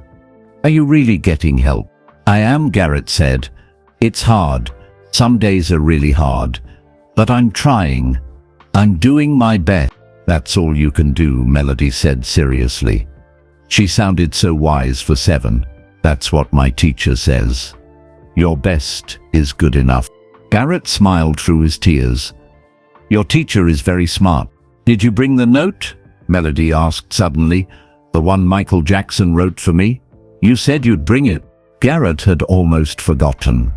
He reached into his pocket and pulled out the folded piece of paper Michael had given him. He'd read it 100 times in the past 3 days. Now it was Melody's turn. "Here," he said, handing it to her. Melody unfolded it carefully, like it was made of glass. Her eyes went wide as she read the words written in Michael Jackson's handwriting. "Dear Melody, your daddy loves you very much. He made some mistakes, but he's working hard to be better. That takes real courage. Keep dancing. Keep smiling. Keep being exactly who you are. You are special. You are loved. You are enough. And remember, it's okay to be sad sometimes. It's okay to need help sometimes. The bravest people are the ones who ask for help when they need it. Your daddy is brave, and so are you. Keep shining." Michael Jackson. Melody read it twice, then 3 times. Then she looked up at her father with shining eyes. "He called you brave, Daddy." "He called you brave too," Garrett pointed out. "We're both brave," Melody decided. She clutched the note to her chest. "Can I show my friends at school?" "Of course," Garrett said, laughing. "You can show anyone you want." Melody ran to show her mother the note. Patricia read it and smiled, wiping her eyes again. "This is really something," Patricia said. "Not many people get letters from Michael Jackson. Not many people get second chances either," Garrett said quietly. "But somehow I got both." Patricia looked at him for a long moment. Then she made a decision. "Garrett, how would you like to stay for lunch?" "Nothing fancy. Just sandwiches.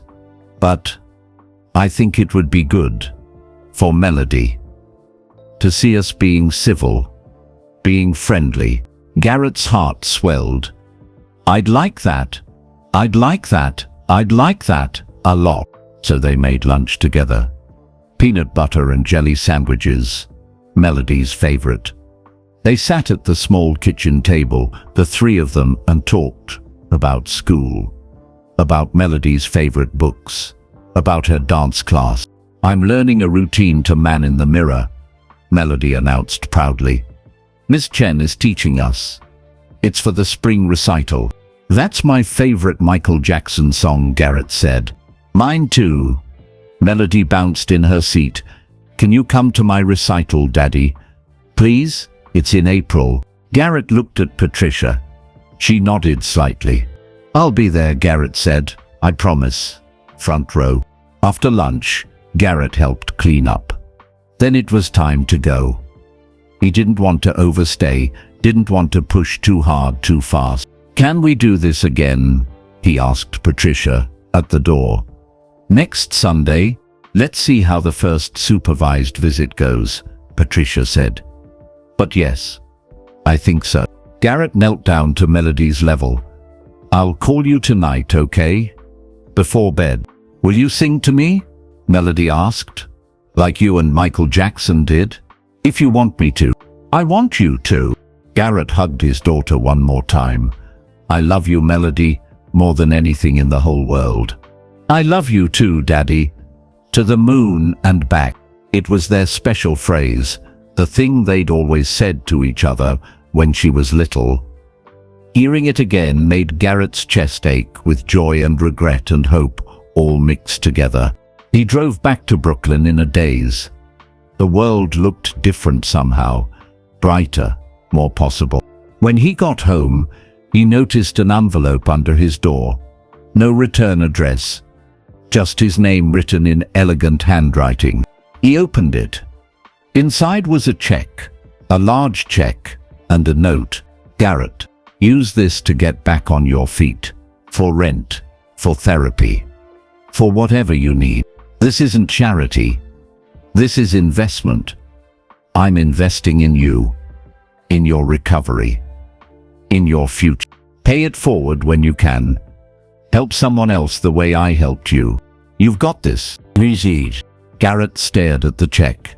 It was enough to cover 3 months of rent, enough to breathe a little easier while he got his life together. He folded the note carefully and put it in his wallet. Right next to the note Michael had written for Melody. 2 pieces of paper, 2 reminders that people could be kind, that strangers could become angels, that hope was real. That night, Garrett called Melody as promised. They talked about her day, about what she had for dinner, about her best friend at school. And then Garrett sang to her. The same song he and Michael had sung at Madison Square Garden.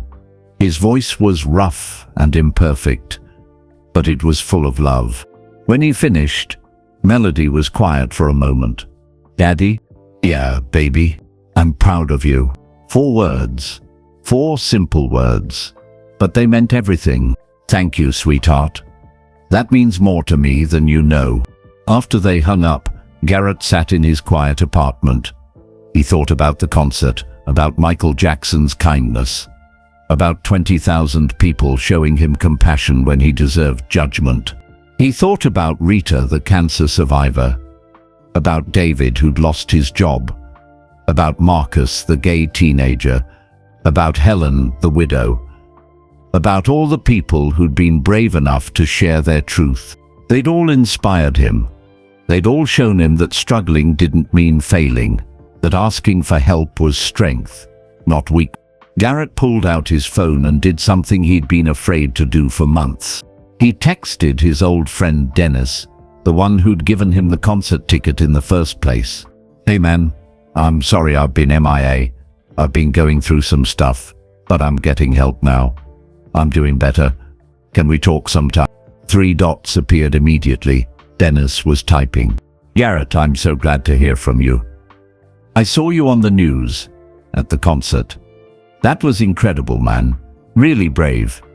Yes, let's talk. How about coffee this week?" Garrett smiled. "One more bridge rebuilding. One more connection repairing. Coffee sounds great. Wednesday, it's a date. Proud of you, brother." Garrett set his phone down and looked around his messy apartment. Tomorrow he'd clean it. Tomorrow he'd keep applying for jobs. Tomorrow he'd go to another AA meeting. Tomorrow he'd do the next right thing. And the day after that he'd do it again. One step at a time. One day at a time. Just like Michael said. The phone rang. Garrett picked it up, expecting it to be Dennis calling instead of texting. But it wasn't Dennis. It was a number he didn't recognize. "Hello? Is this Garrett Mullins?" "Yes. This is Charles Brennan from Brennan Construction. You applied for a foreman position with us last week?" Garrett's heart jumped. "Yes, sir. I did. I'd like you to come in for an interview. Would Tuesday at 10 work for you?" Garrett couldn't believe it. Yes. Yes. That would be perfect. Great. See. The line clicked off. Garrett sat there, phone in hand, hardly daring to believe it. A job interview. A chance. Another door opening. The ripples were still spreading, and Garrett was learning to swim. 6 months passed like pages turning in a book. Each day brought new challenges. Each day brought small victories. Each day, Garrett showed up and did the next right thing. He got the job at Brennan Construction. Charles Brennan, the owner, was a recovering alcoholic himself. He understood second chances.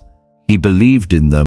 Work hard, stay sober, and we won't have problems, Mr. Brennan had said on Garrett's first day. But if you slip, if you lie to me, you're done. No third chances. Understood, Garrett had said.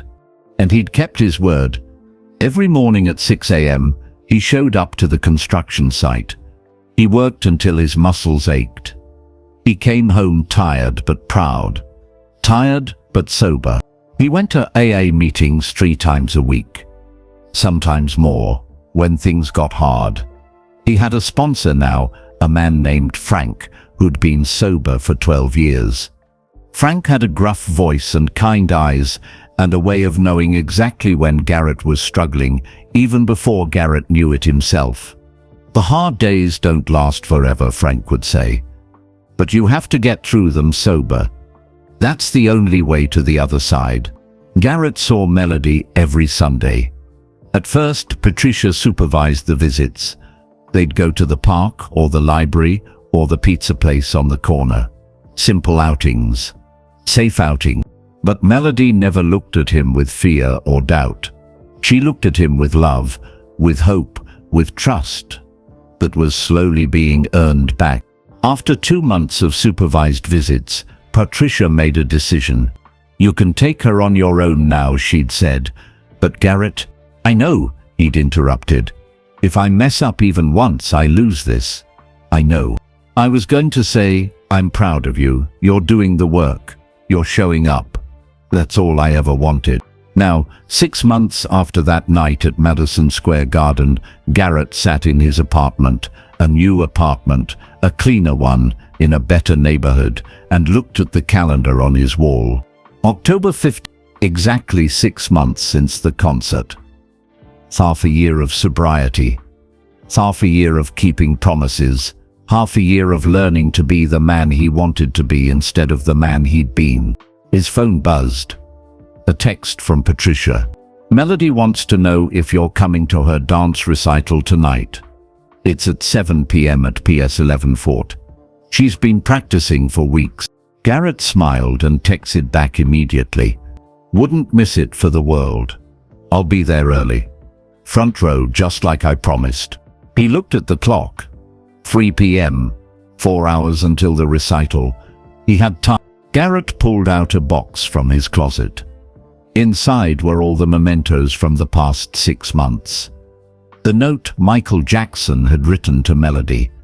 The letter Michael had sent with the check. Drawings Melody had made for him. Photos from their Sunday visits. And at the bottom of the box, carefully wrapped in tissue paper, was something special. Something he'd been saving for tonight. At 6:30 p.m., Garrett arrived at PS 11 Lomforty Elementary School. The auditorium was already filling up with parents and grandparents and siblings. He found a seat in the front row, left side, where Melody could see him easily. Patricia arrived 10 minutes later with her mother, Melody's grandmother. When Patricia saw Garrett, she waved. Not cold, not distant, just friendly. Normal. They were finding their way, not back to what they'd been, but forward to something new. Co-parents. Friends, maybe. People who both loved the same little girl and wanted what was best for her. You look nervous, Patricia said, sitting down next to him. I am, Garrett admitted. I don't want to mess this up. You won't. You being here is what matters. That's all she wants. For you to show up. The lights dimmed. The principal walked onto the stage and welcomed everyone. Then the show began. First graders performed a song about friendship. Third graders did a skit about recycling. Fifth graders played recorders badly, but enthusiastically.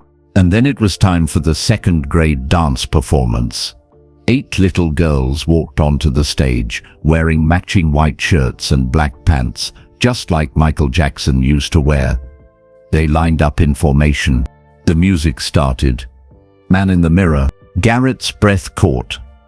This was the song that had changed his life. The song he and Michael had sung together for Melody. The little girls began to dance. Simple choreography. Nothing too complicated for 7-year-olds. But they moved with confidence, with joy.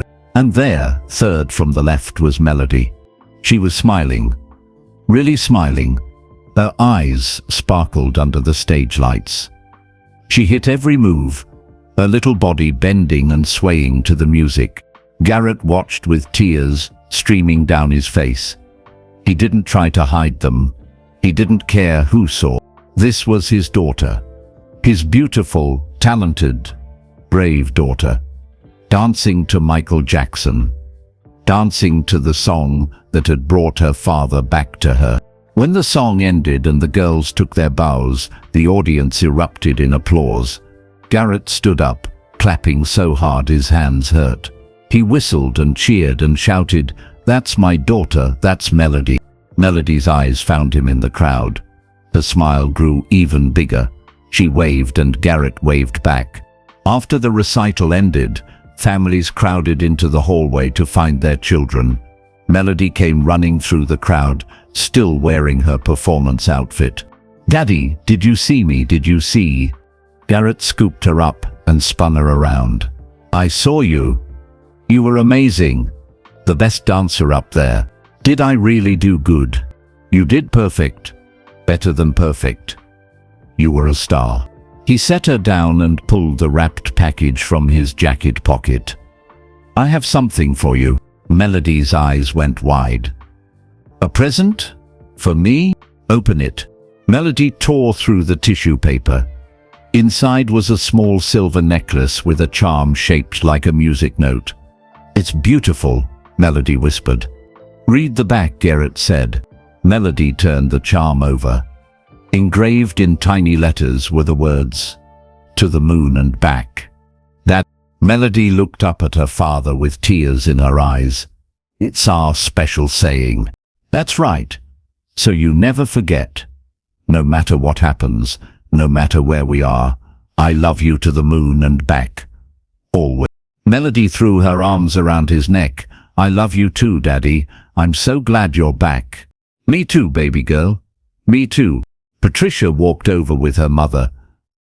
"That was beautiful, Melody. You worked so hard." "Thanks, Mom. Look what Daddy gave me." Melody showed off her necklace proudly. Patricia smiled at Garrett. "That's lovely. Really thoughtful. Can Daddy come to dinner with us?" Melody asked. "Please?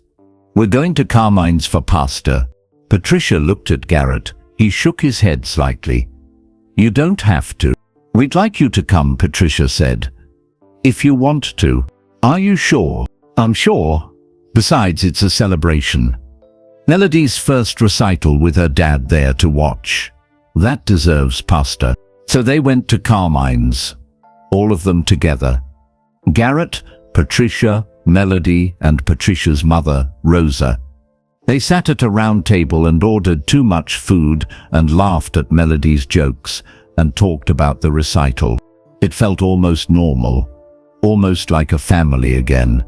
Not the same family they'd been before, but a new kind, a different kind.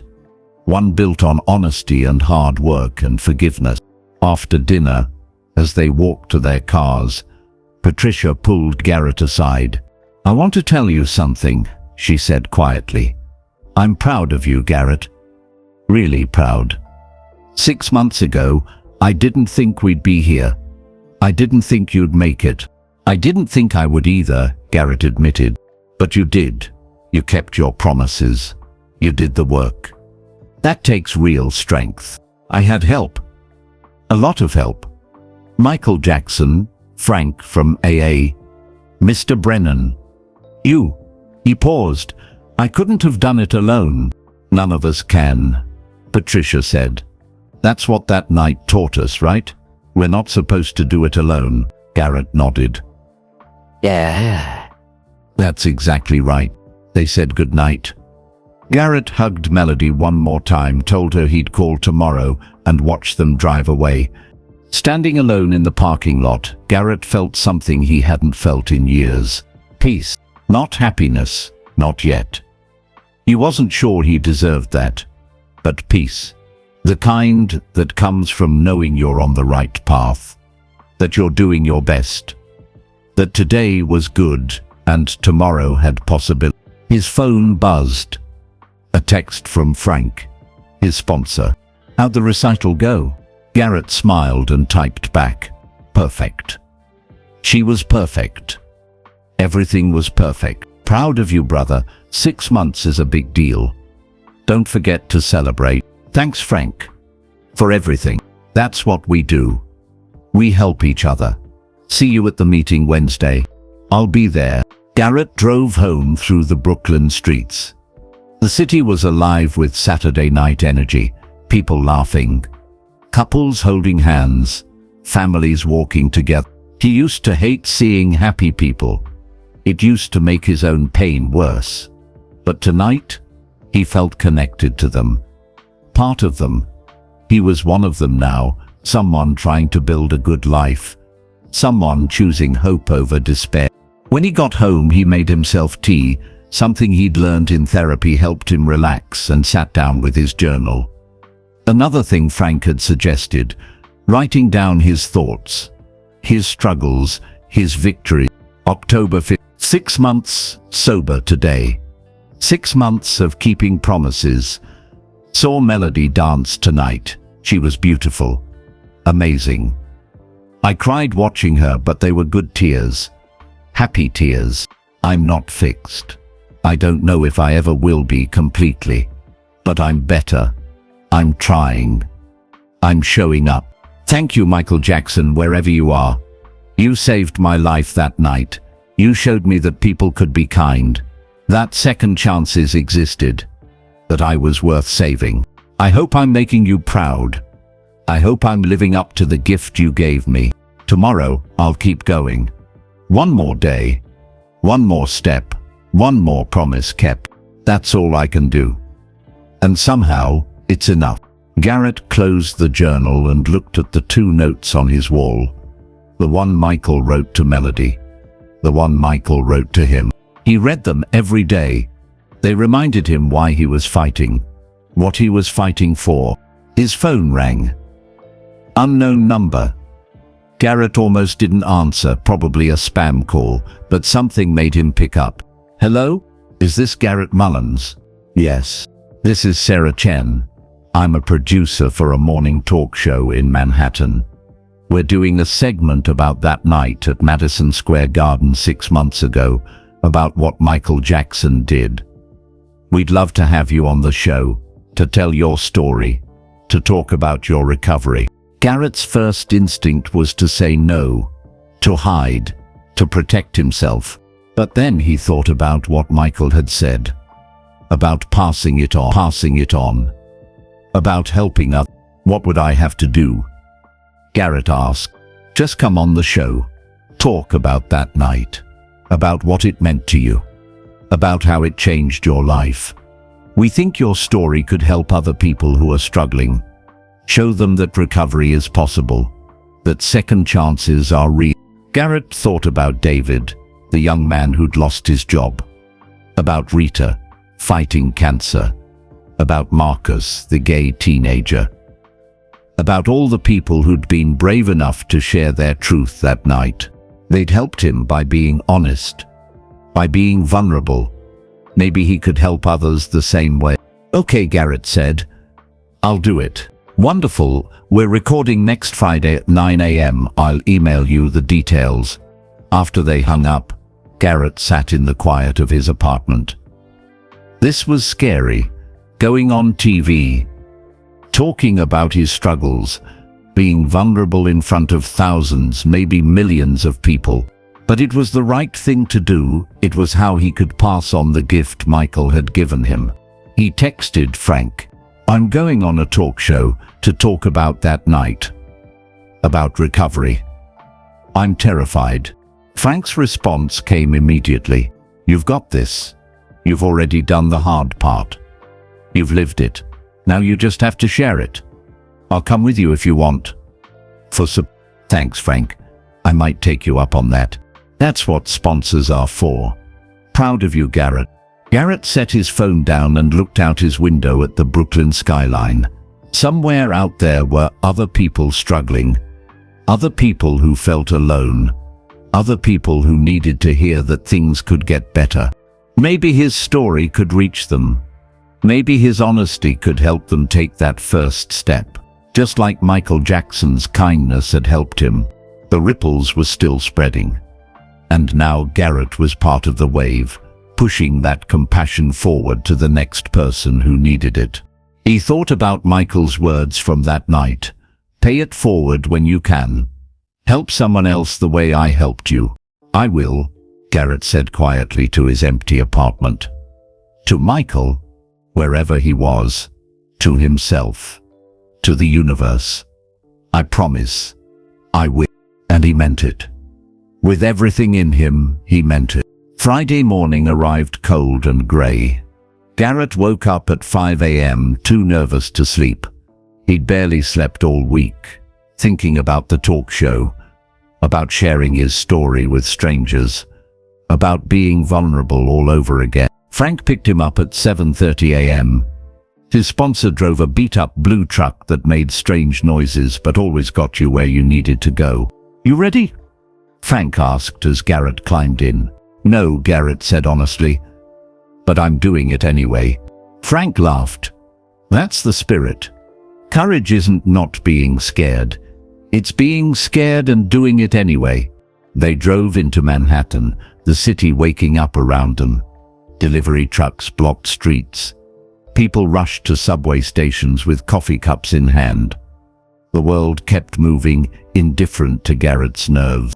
The television studio was in Midtown, a tall glass building that looked expensive.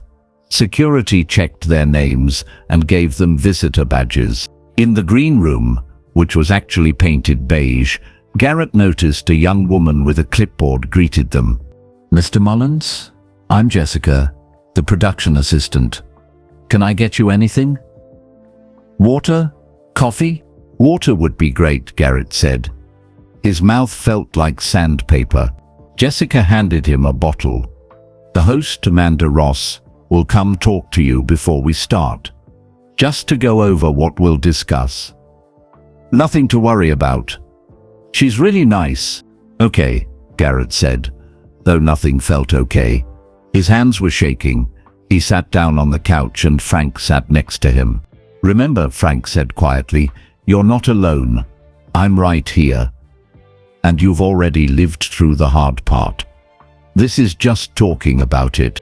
10 minutes later, Amanda Ross walked in. She was in her 40s, with kind eyes and a warm smile. She shook Garrett's hand firmly. Thank you so much for coming, Garrett. I know this isn't easy. It's okay, Garrett lied. I want you to know we're not here to judge you or make you look bad. We want to tell a story about hope, about recovery, about how one moment of kindness can change a life. That's all. Garrett nodded. Okay.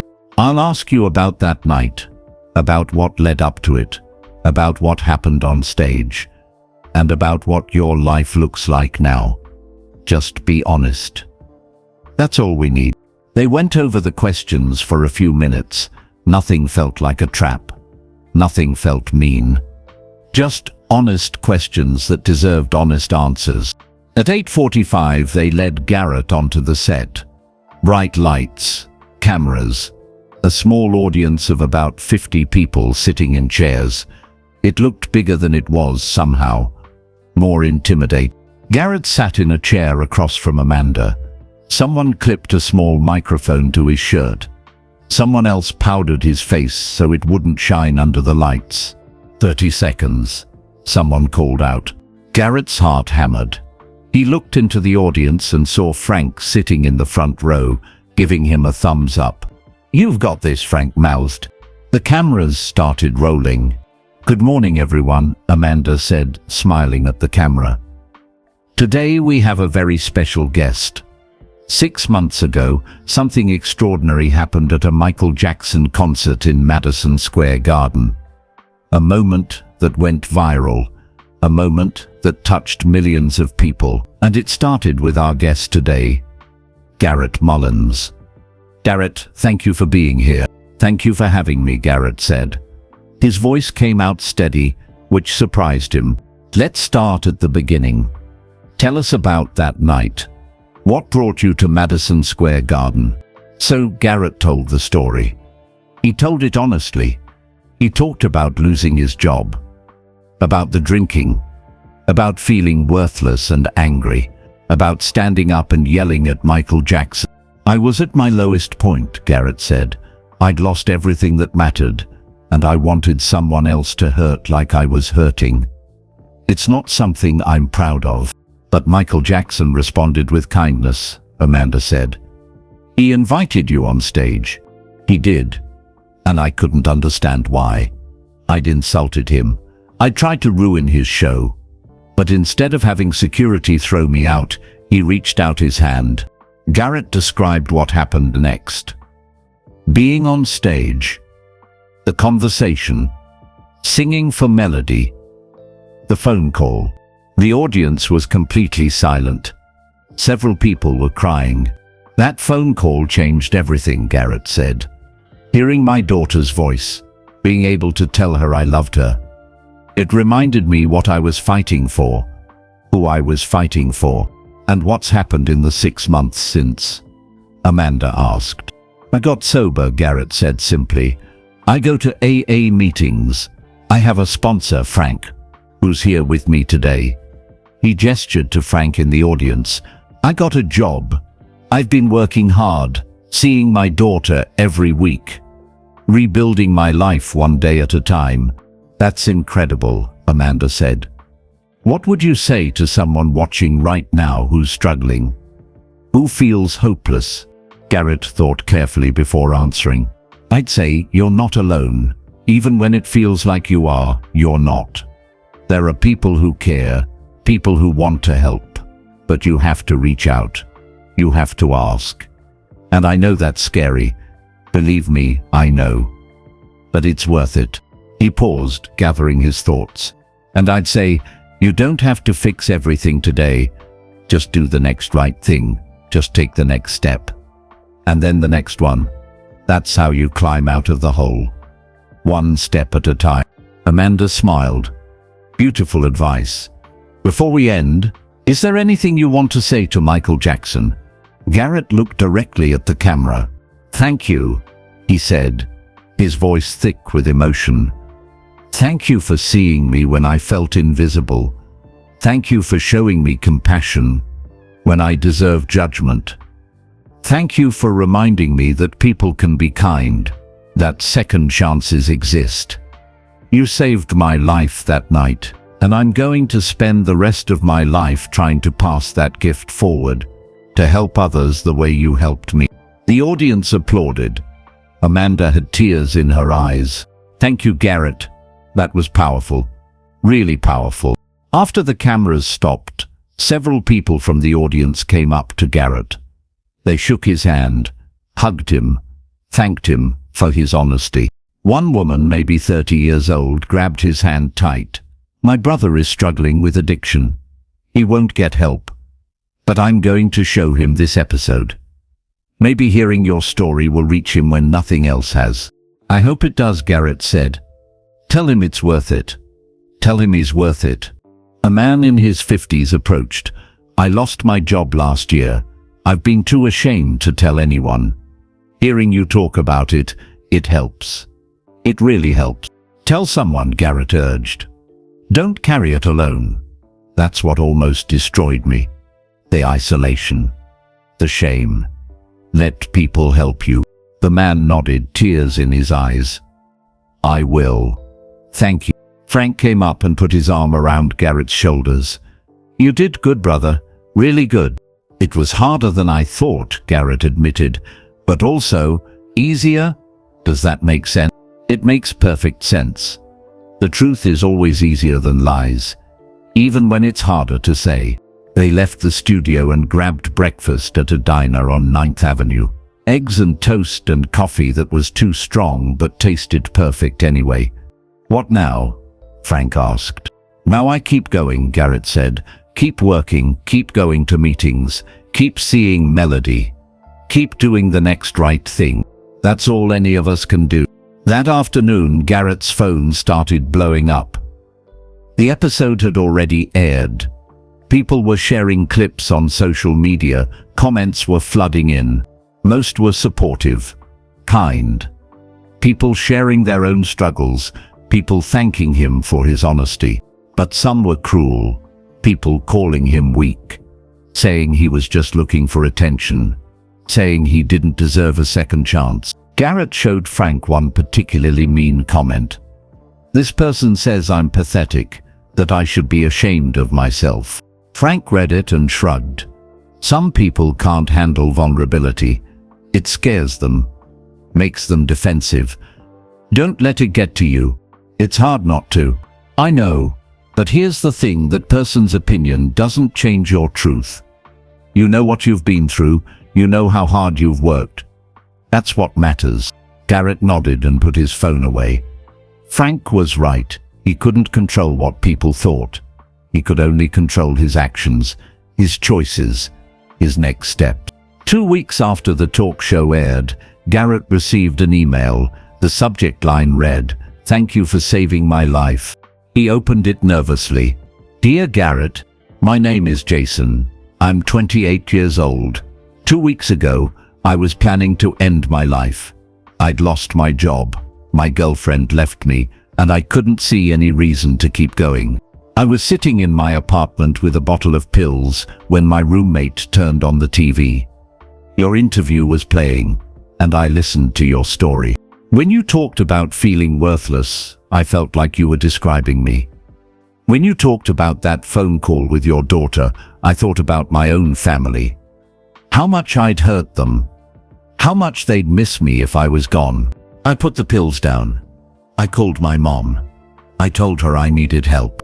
I'm in therapy now, I'm seeing a psychiatrist, I'm not fixed yet. But I'm trying. And it's because of you. Because you were brave enough to share your story. Thank you for saving my life. Jason." Garrett read the email 3 times. Then he read it again. His hands were shaking.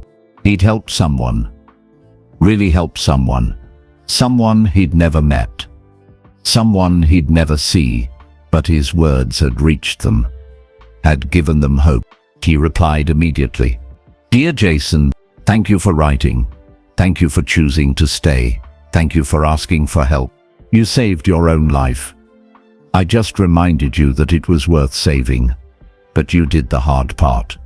You reached out. You took that first. Keep going. One day at a time. It gets better. Not perfect, but better.